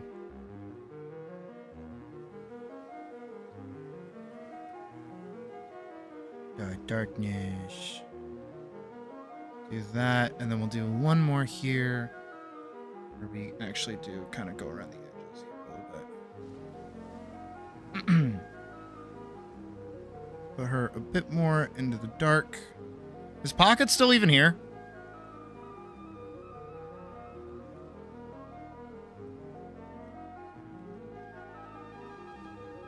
The darkness.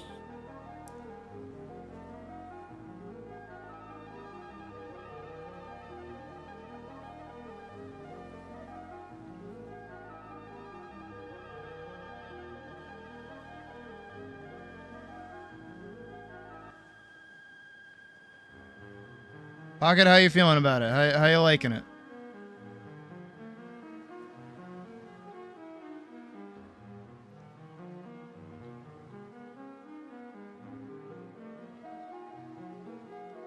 It needs to be like closer.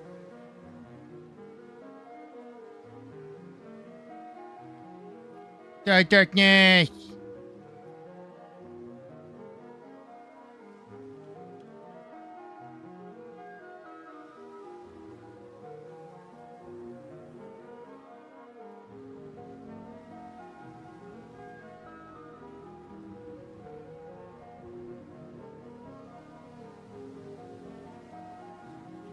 Darkness. I should have been the one to fill your dark heart with light!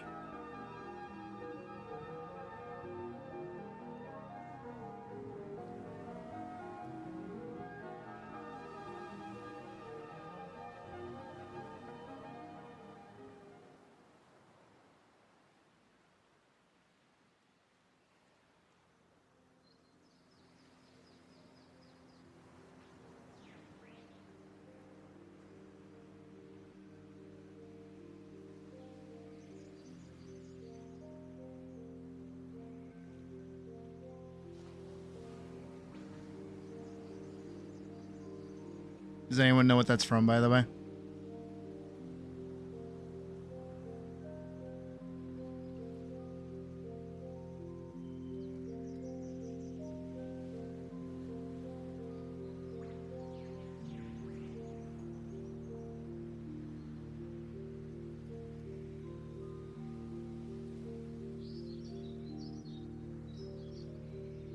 Yeah, I can do that.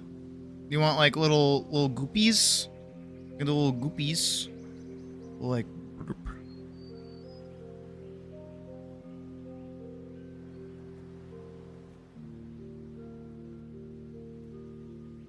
And then like some like triangles. I could do like triangles. My tummy hurts.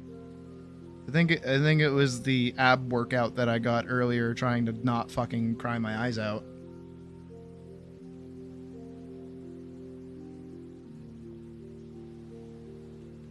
No problem, eh?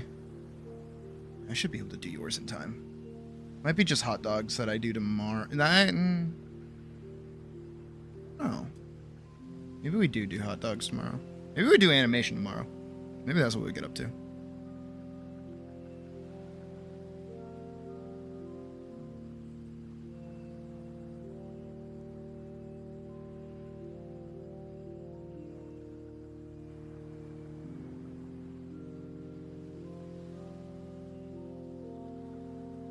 I know I still need to go back in and like add more of these like around.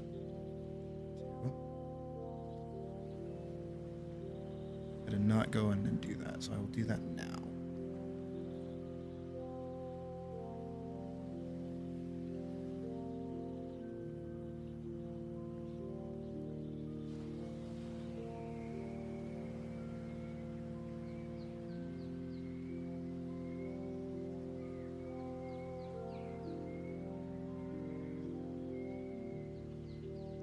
That should hopefully help a little bit, I think.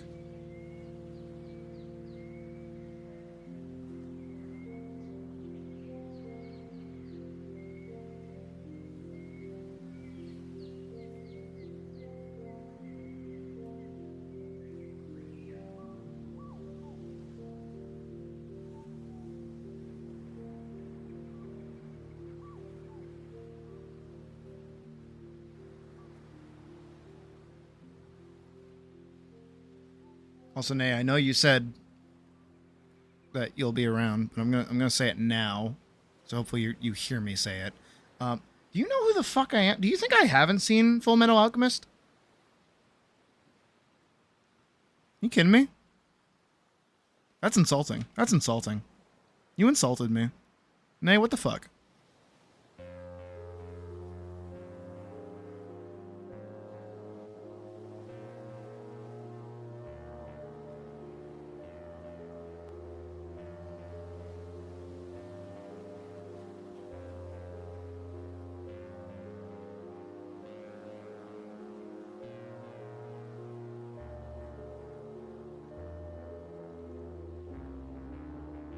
Both.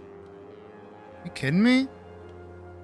Actually, I have a strat, by the way. And I highly recommend this to anybody, by the way. If you're going to watch Full Metal Alchemist, right? Step 1. You start with the 2003 series, right? And you watch it all the way up until you get to Laboratory 5. Once you hit Laboratory 5, you swap over to Brotherhood.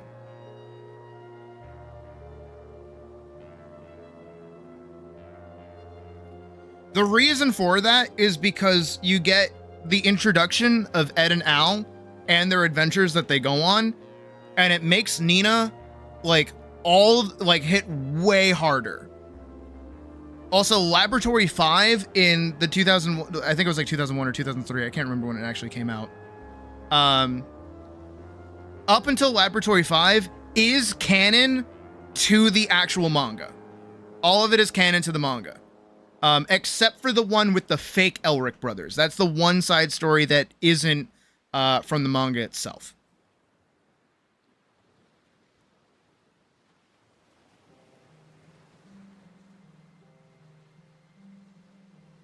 That's yeah. Plus, on top of that, I way prefer the aesthetic and the atmosphere that 2003 actually provides. For the sake of watching FMA, thinking FMAB was the sequel. Was a reboot that kind of killed your interest in watching it. It's two different. It's not even really a reboot. It just follows the manga. I still think the manga story is good. I think that they kind of fumbled the ending of regular FMA. I just don't like that FMAB kind of loses its like texture.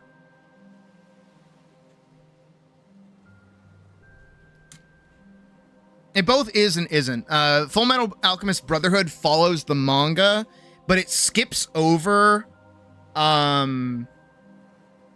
It does the thing that like a lot of modern shows do, where they assume that you've already seen the first one, so they skip over a shit ton of like character development.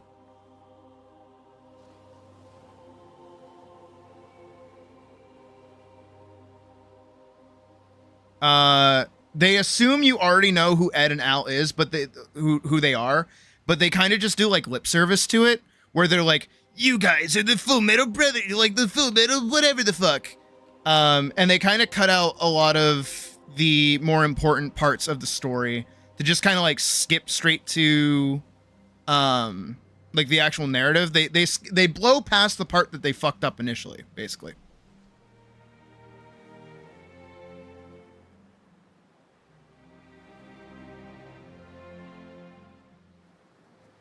The live action FMA? That no live action anime exists. Except for the Death Note one. Death Note one's not bad.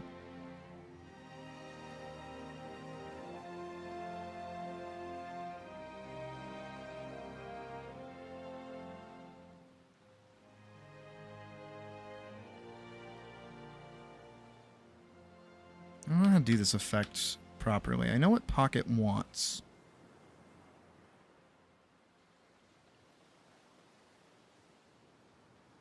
Did I put it behind it? Oh, I did.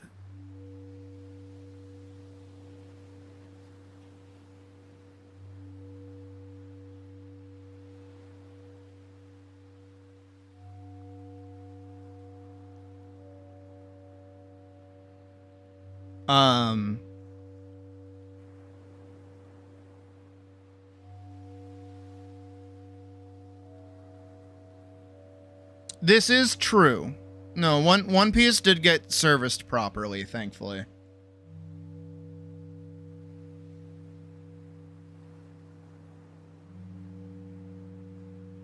I'm not a big fan of One Piece, though, to be fair. I don't like pirates. I'm not a pirate fan. But that's nothing against the actual show itself. It's just not for me. Well, have a good night, Darylyn. Oh, that's all. Oops, all triangles.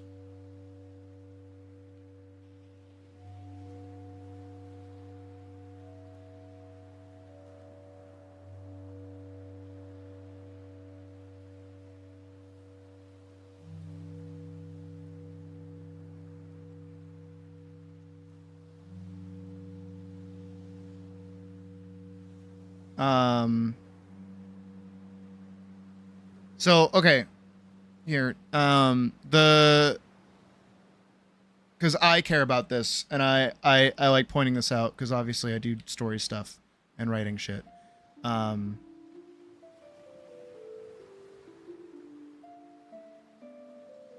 Is that when it comes to Full Metal Alchemist, right? There are several key things that need to happen. Also, I'm going to leave this big like this so Pocket can look at it and tell me what I can do to fix it and like change it. So Full Metal Alchemist does, it does something really important, and it happens because of Nina. Pretty much, I hope everybody knows about Nina and Shao Tucker and that bullshit, right? But the first introduction we get to Ed and Al is through Lior. That's the first time that we ever meet them.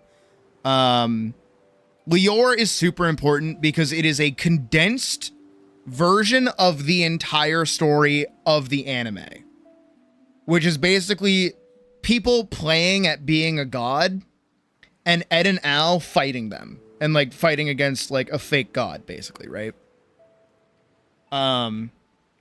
Because like Ed and Al have met God technically, so they know that whatever the fuck they're doing is wrong. They're trying to mimic the truth, which they can't do. So that Lior is that big thematic set piece of this is going to be the whole show, just on a really small scale, and it introduces you to the characters, and it's great. Then you get, I want to say, 3 side stories. Technically 2. In the manga, you get 2.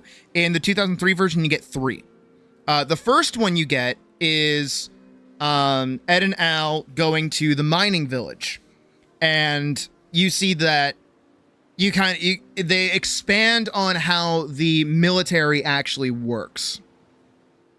Also, have a good night, Jasmine. They expand on how the military works because they show that Ed and Al are, well, not Al, but Ed is technically a soldier of the military. He has a higher rank than some regular officer. Have the shin behind the pedal in front of the gem.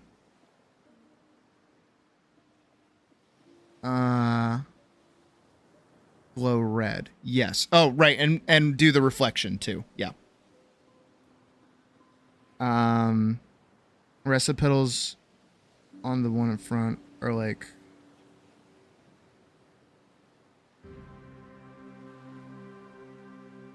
yeah, I can do that. Yeah. Give me like 2 seconds. So the mining town establishes their like rank in the military, and that Ed has like good sway. He's also very altruistic. Then you get the second story, which is them on the train.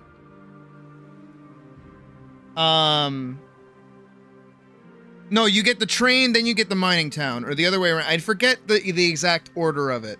I know there's the mining town, there's the train, and then there's the fake Elrics. The train shows, like, something. It's more character driven. It's whatever. And Ed and Al kind of have, they're winning. That's the main thing. That's the most important thing about these first opening stories, is that Ed and Al are winning. They are succeeding. There's no violence. There's no real death. There is, like, danger, and there's, like, struggle, but it's like anime danger and anime, like, struggle. You get what I mean? And that kind of gets you into, like, a false sense of security, because now you're like, oh, these kids can do anything. Oh, these kids are really strong. Oh, these kids are really smart. Oh, they're, like, awesome. They're really cool. And then you meet Nina and Shao Tucker. And this is why it sticks with people. Is because they're just side characters. And Ed and Nina get along super well. Like, you're just like, oh, this is like a pit stop on their journey. That's all this is. Only for Shao Tucker to transmute the dog that you fell in love with and the child that you cared for into a singular being that begged for death.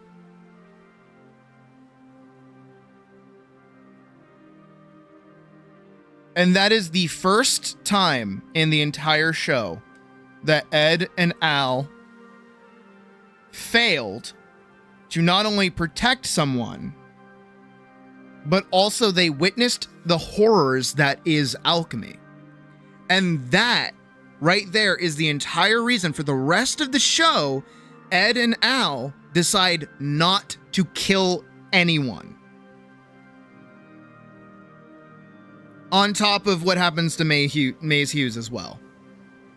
They don't want anyone to get hurt on their journey. They don't want to be the cause of anyone dying. And that influences their pacifist nature for the rest of the show.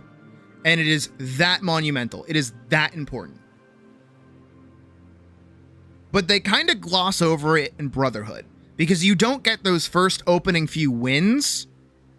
You kind of get, like, speed ran through the opening part of the anime. And then you just kind of meet Nina, and then she turns into a dog, and then it's also not as, like, dark and scary. It's kind of, I don't know how many people like Hunter x Hunter. I love Hunter x Hunter, by the way. But there's the OVA, and then there's the 2011 anime. The OVA is way darker. And it's fucking rad, and it's got that texture to it. And then the 2011 is good, and it's well animated, and it's funny, and it's good. But it misses that same, like, edge. I feel like a lot of modern anime kind of lacks that, like, texture and edge that older anime had. Not that these stories aren't changing, it's just that, like, that kind of aesthetic is kind of lost, you know? Trying to think of a good example of, like, something that would have that kind of aesthetic now.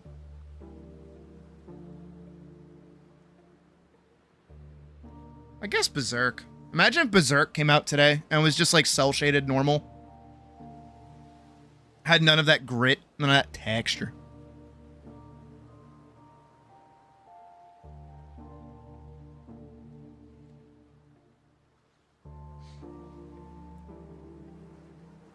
Alright, let me see what Pocket once again. Shin behind the pedal. In front of the gem. You mean this one?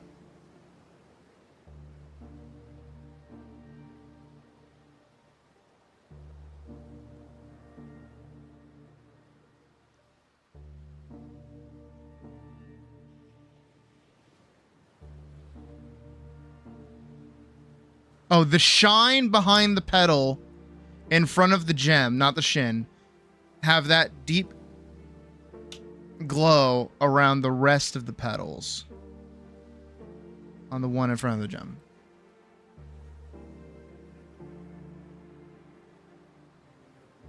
shine behind the pedal.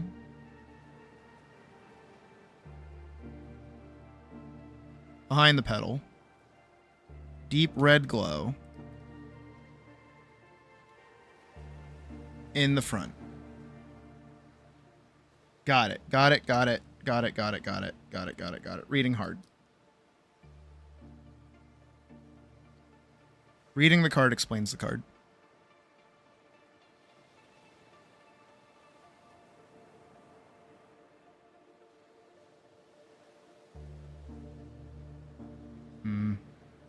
Doesn't like playing nice. I did set those to add. So then this would need to be add.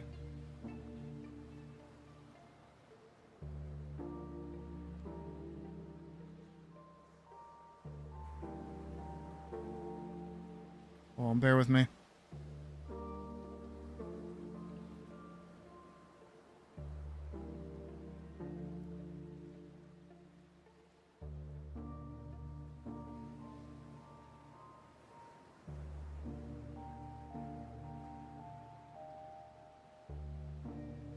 Why doesn't it have that same, like, effect to it?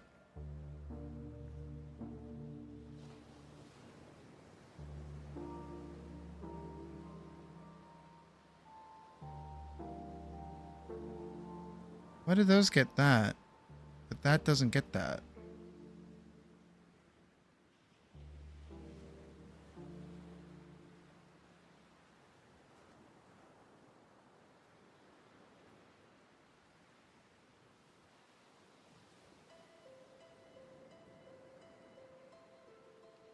Why are you annoying me right now?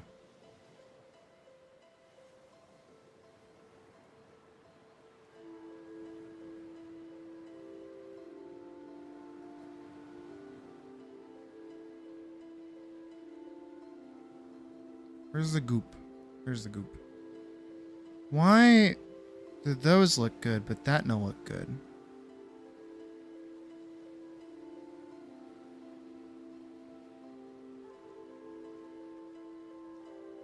It's starting to hurt my head a little bit.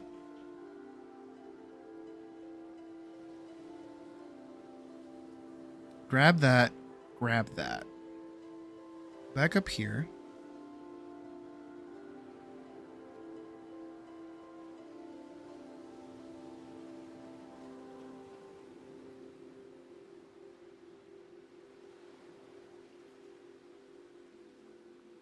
No, because that's that. Okay, that's lighter.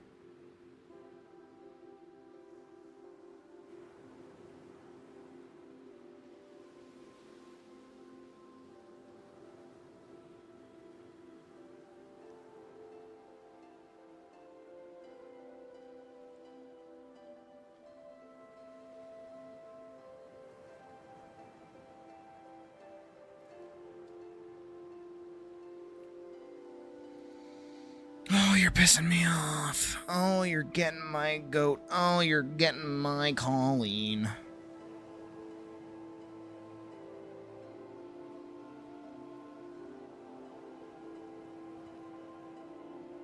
Come on. I have a stupid idea. It might work.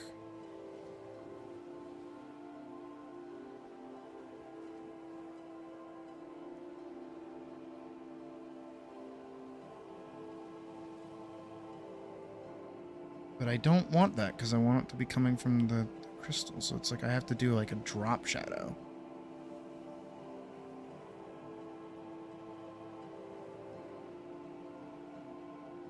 But even that doesn't look good. This is throwing me for a full-on loop. There has to be something I can do.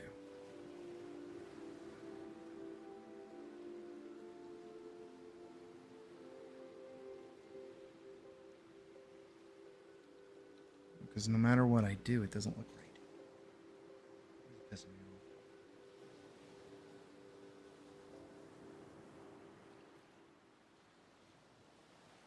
Oh, I got 2 done today.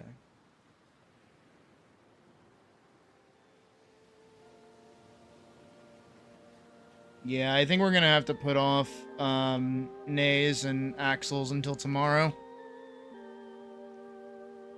I feel bad, but I want to give them enough time for it to breathe. So we'll probably do that tomorrow then. Plus that'll be okay because we'll do an 8-hour stream, so that's 4 hours per. No, it's okay, Pocket. It's not your fault. It's mine. I rambled for too long earlier today, and also then I cried, so, you know. But I don't want to, like, try to rush through this, and I don't want to try to rush through that. Hey, remember earlier when I said, like, I didn't want to rant today? That was the curse. That's what got me.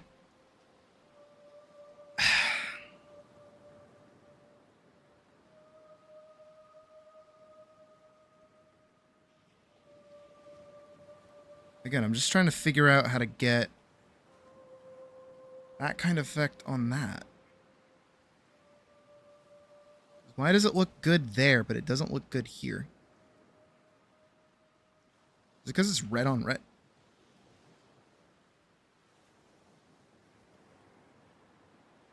No, it did. No, it really did.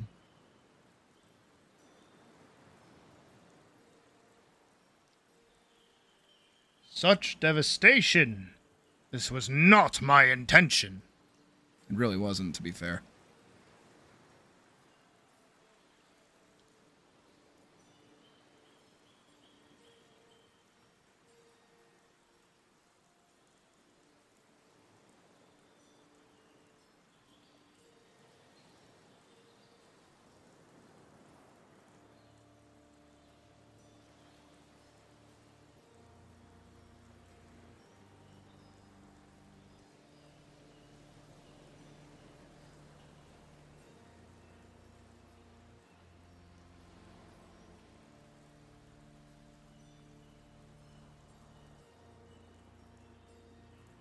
I hate color theory, it's a bitch.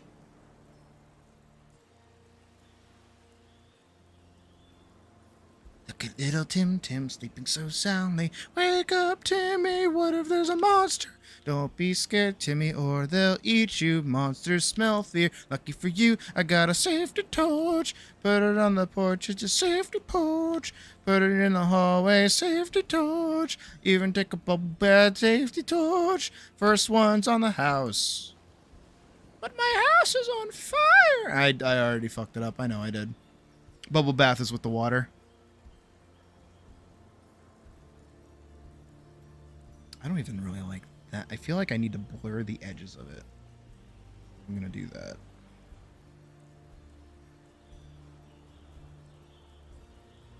That's actually a little better, if I'm being honest.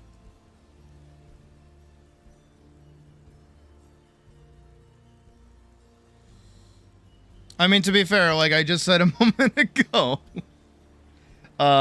we did take some breaks to rant earlier, so it hasn't been 1000% drawing, and I've only gotten 2 things done today. I'm kind of mad at myself, frankly. I should have been able to do, like, way more.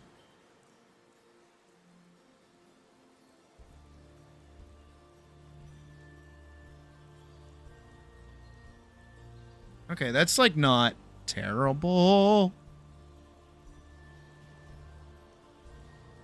I feel like the flash could be better, though. Oh, you know what I could do?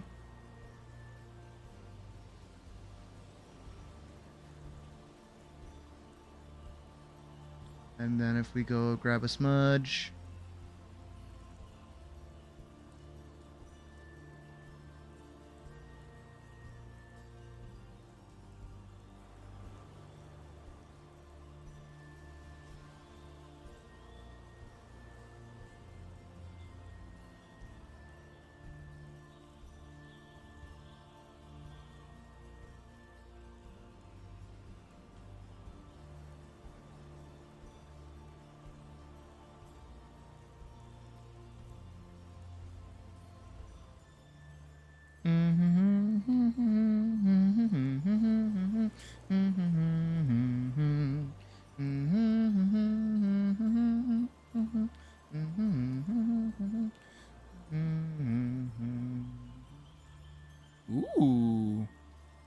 Crimson Valstrax? Is that you?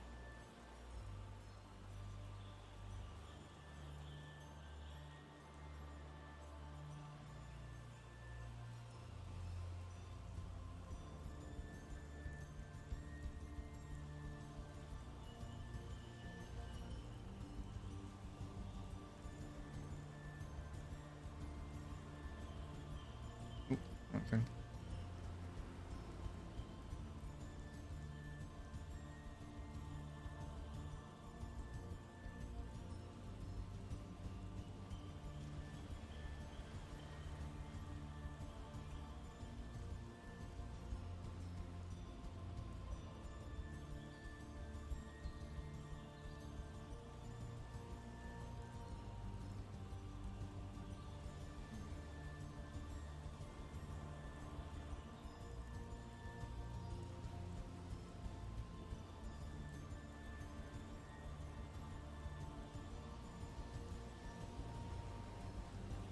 There it is.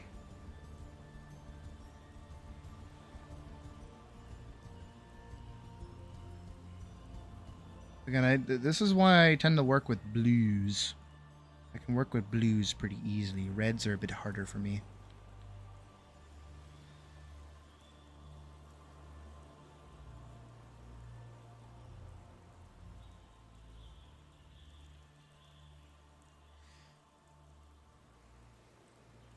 There's no way. There's no way. I was gonna sneeze again.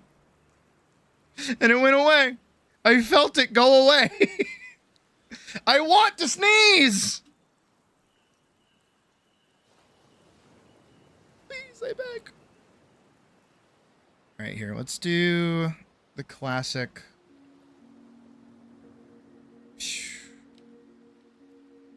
Like that.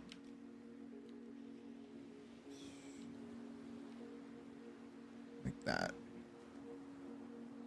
I literally felt like the that happens right before you're about to sneeze, right?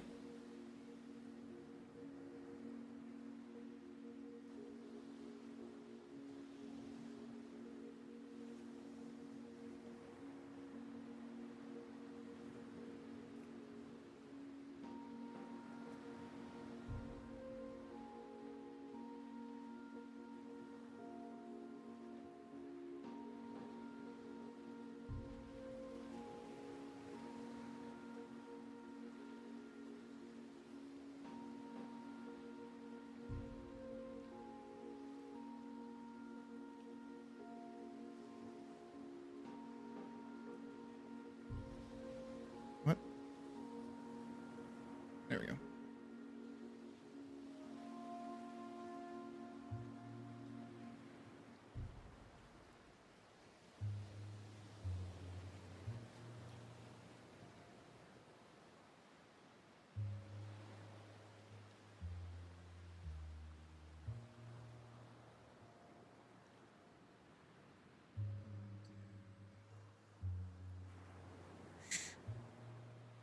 Right there.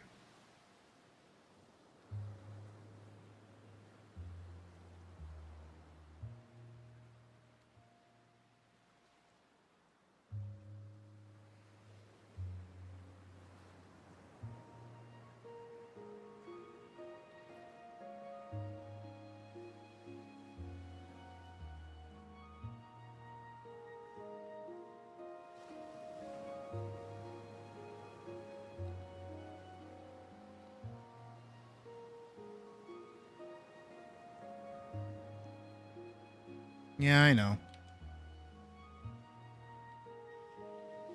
Okay.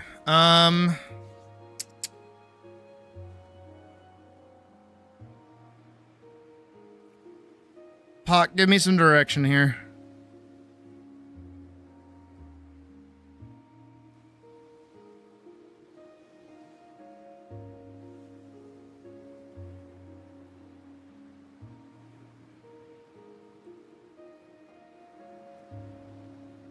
I already noticed I fucked up.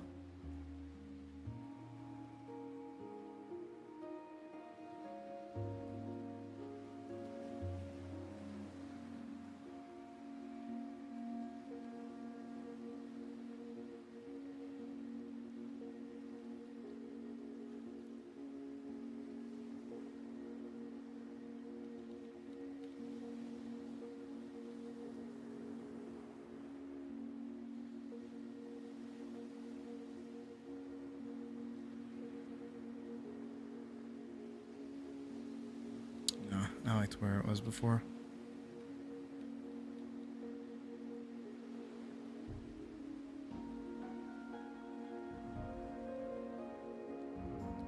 Glow is too much? Okay.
What else do you think I could do to it?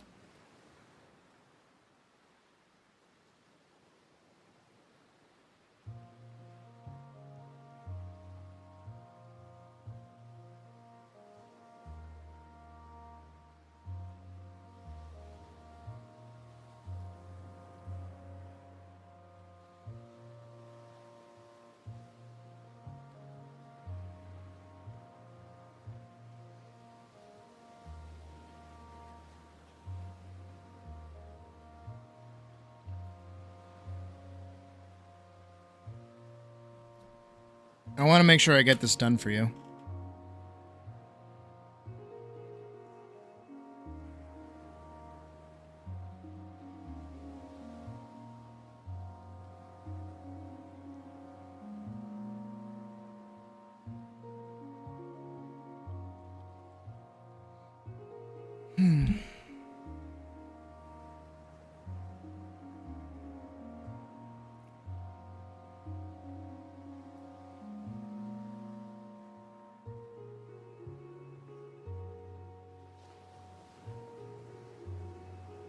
And this?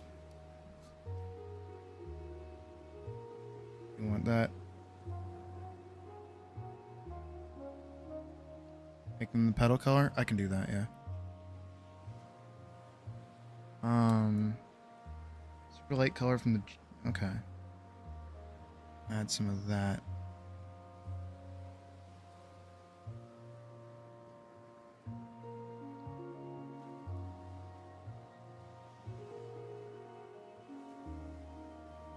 It's very much more peachy.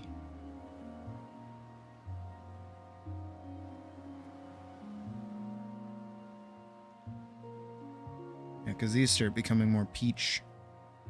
But, this red I can totally grab. I need to grab it. Show it.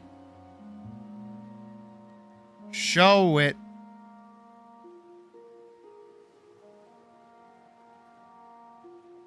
I got you.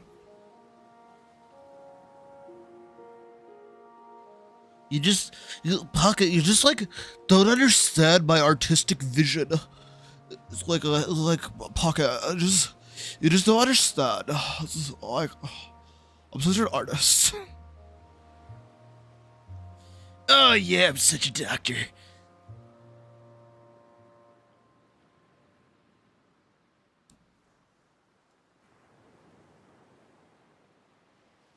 Oh yeah, I'm such a doctor.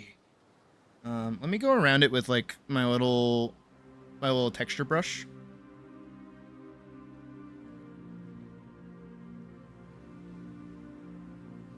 That might help a little bit too.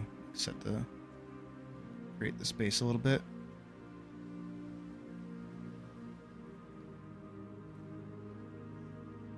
Not that much. A little bit, but not too much.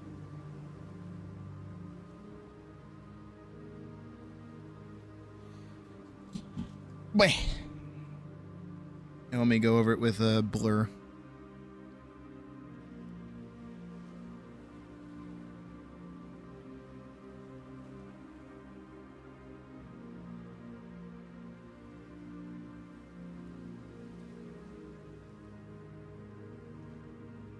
And let me also go find that, and I'm gonna blur that too. It's got too much, like...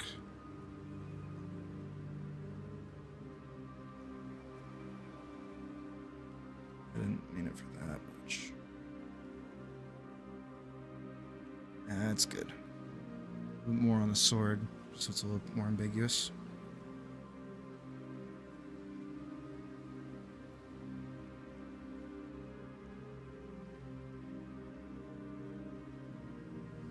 Did that help? It sounds like it helped. No, it's a bit too yellow. Okay. Well, it's a good thing it's on a separate layer. Specklies. Okay, I can do specklies.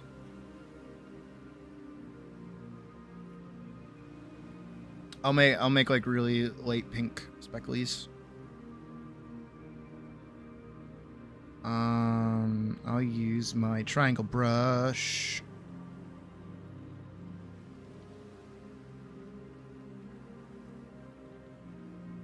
Even big? Too big.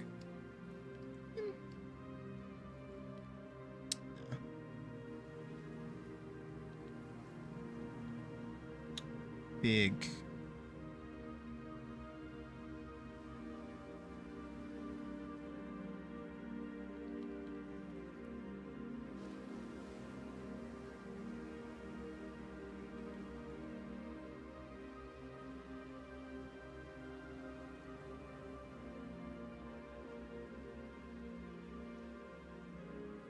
Many a speckles.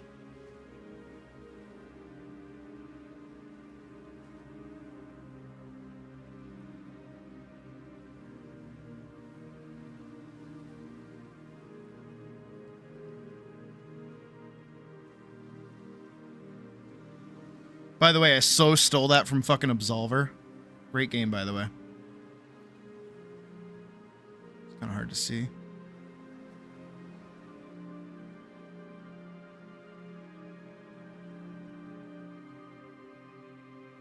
There we go. That makes them a little bit more translucent. That's good. Is that better? Might actually get rid of some of these. Down here.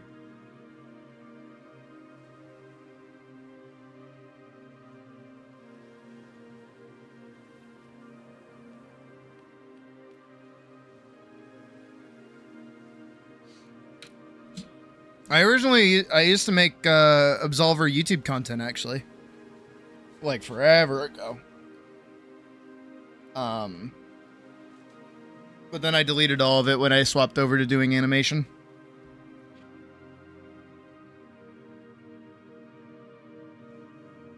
Actually, this channel's a lot older than most people think.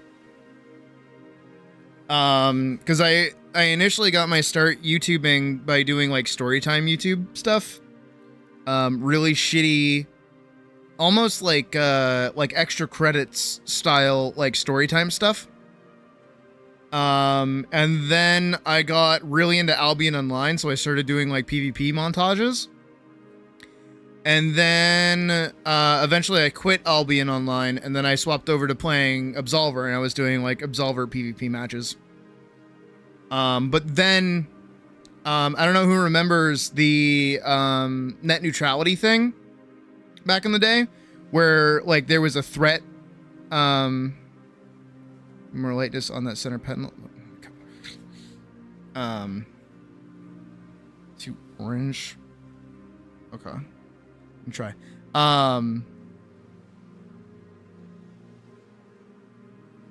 The art pieces for where? But when net neutrality came around, it was gonna be, people started like throwing rumors around where it's like, oh, if you know you have content and it gets like deemed like safe for kids, or not safe for kids or whatever, you can get fined for it. So I knew I was doing like cartoony video game oriented stuff, and you know, all the fear mongering got to me. So I deleted everything off the channel. And it wasn't until like a few years later that I got, I started animating again. And then that's when I started using the channel again. Absolver. And I didn't do art stuff for it. I did PvP montages. All right, you want this to be lighter, but not orange, you say.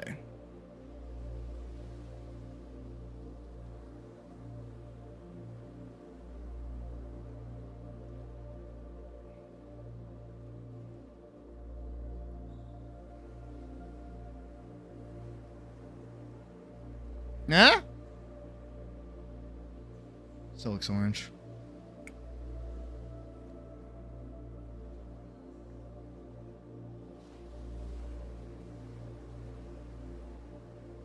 That also looks orange.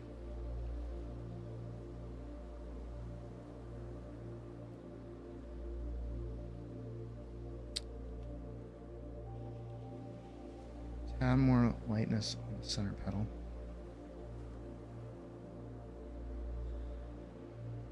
A bit lighter, a little glowier. Okay.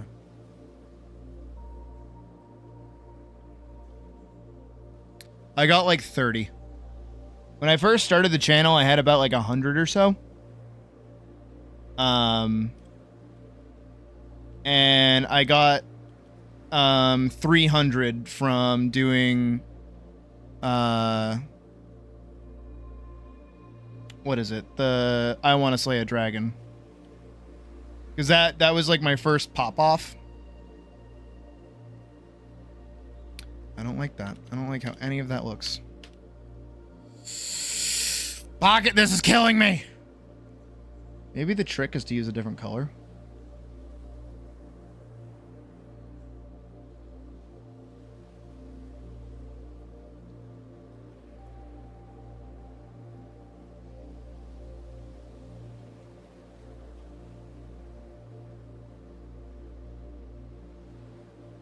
The holy potato chip.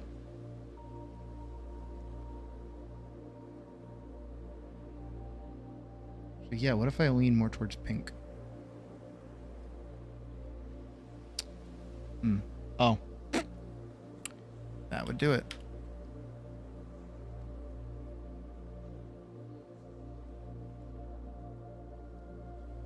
Ooh, wait. What if I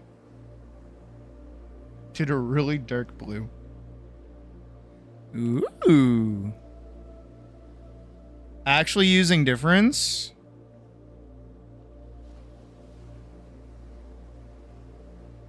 No. Who keeps squeaking their fucking shoes? Do you hear that?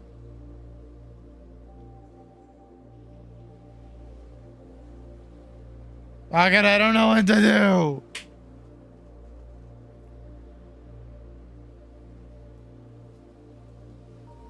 You're not. You want such a subtle. Like this isn't your fault. This is my fault because I don't do like subtle glowy effects. Oh wait, no, I do. Wait, no, I do. Wait. Shut up. Wait. No, I do that. No, I do that.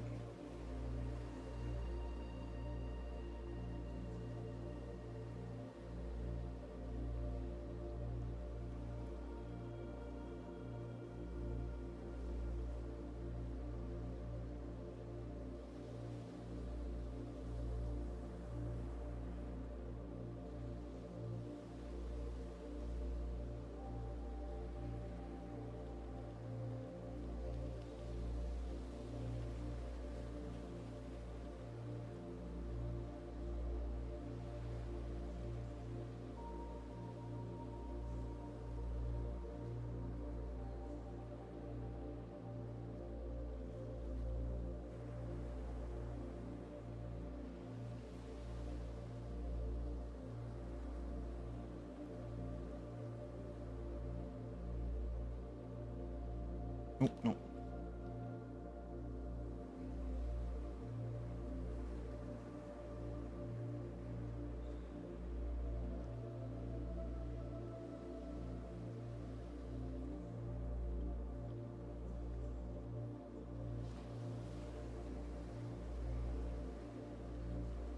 A brighter color, I guess. Okay, then I think the trick, then, if we want that to be a brighter color, is to make the gem darker.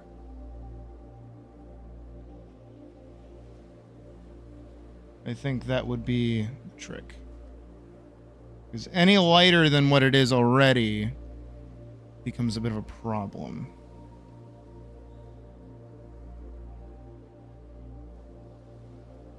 Darker.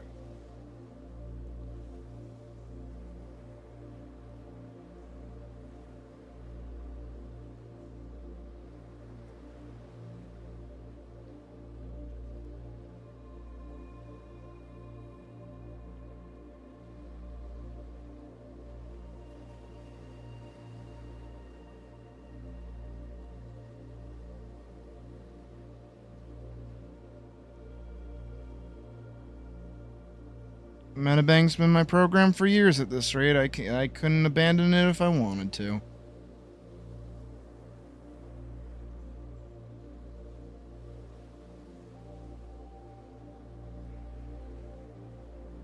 I'll multiply.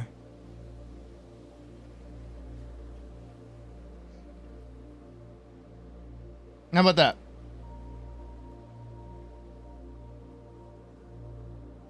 Is that better?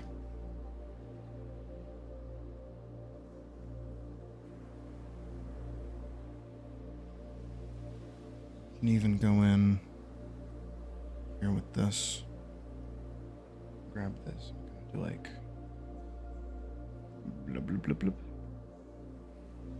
Blub blub blub blub blub.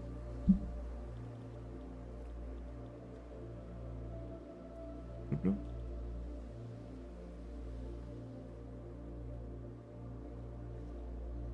Blub blub blub.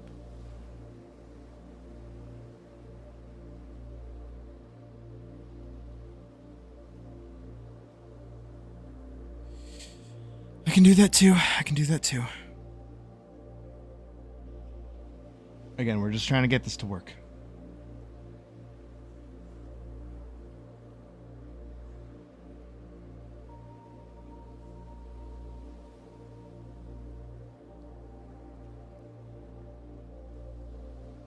The chip.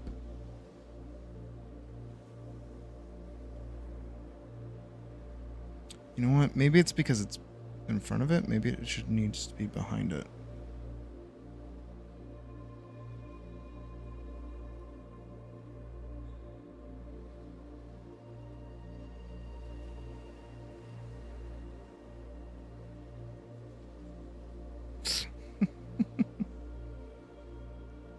A potato chip.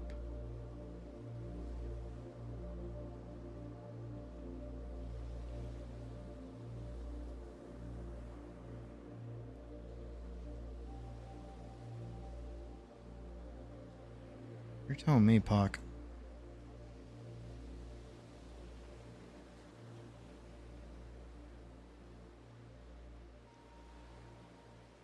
Eh?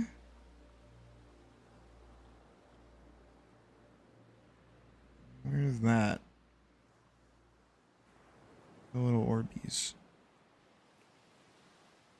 Oh.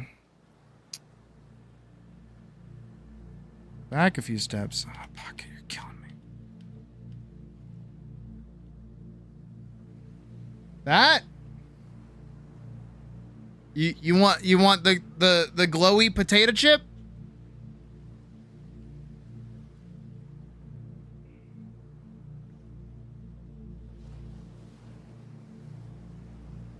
Like when the pedal was lighter? Hold on, okay. How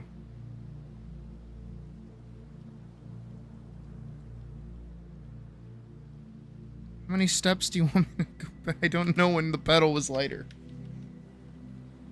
You mean when it was that, this? That. You want that?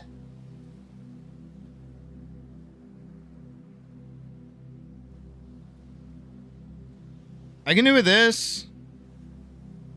I assume this is what you mean. Stream delay's a bitch, isn't it?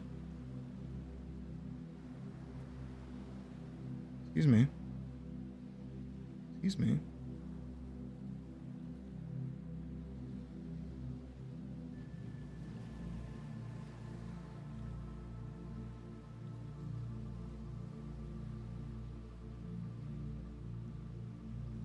Whoops.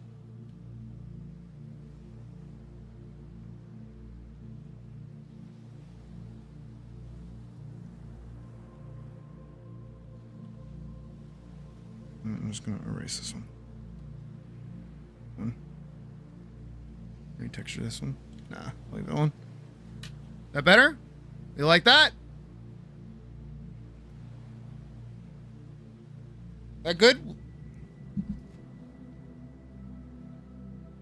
Anything else?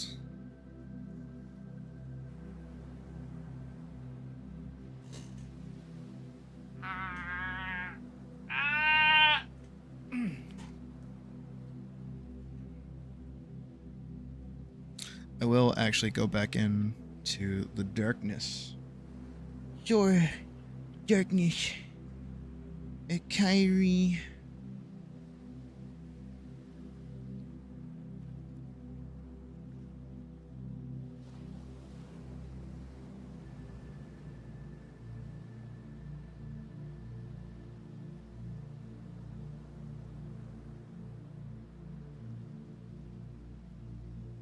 I'll leave it. I'll leave it in the dark. We're good? Okay. Good. I'm okay with that. Pocket number 3. No, I'm good. I'm the pocket. I'm great. Pocket really putting me to the fucking test over here. Jesus Christ. All right. So, here's the deal. Here's the dealio. Come with me. Also, I'm gonna send this to Pocket really quick. And then when Pocket inevitably goes, "Hey, you missed blah blah blah and blah blah blah," I'll go. There you go. Hi. So, technically, we would only have an hour left, and that is most certainly not enough time for me to work on Nay's comm, and obviously not Axel's comm either.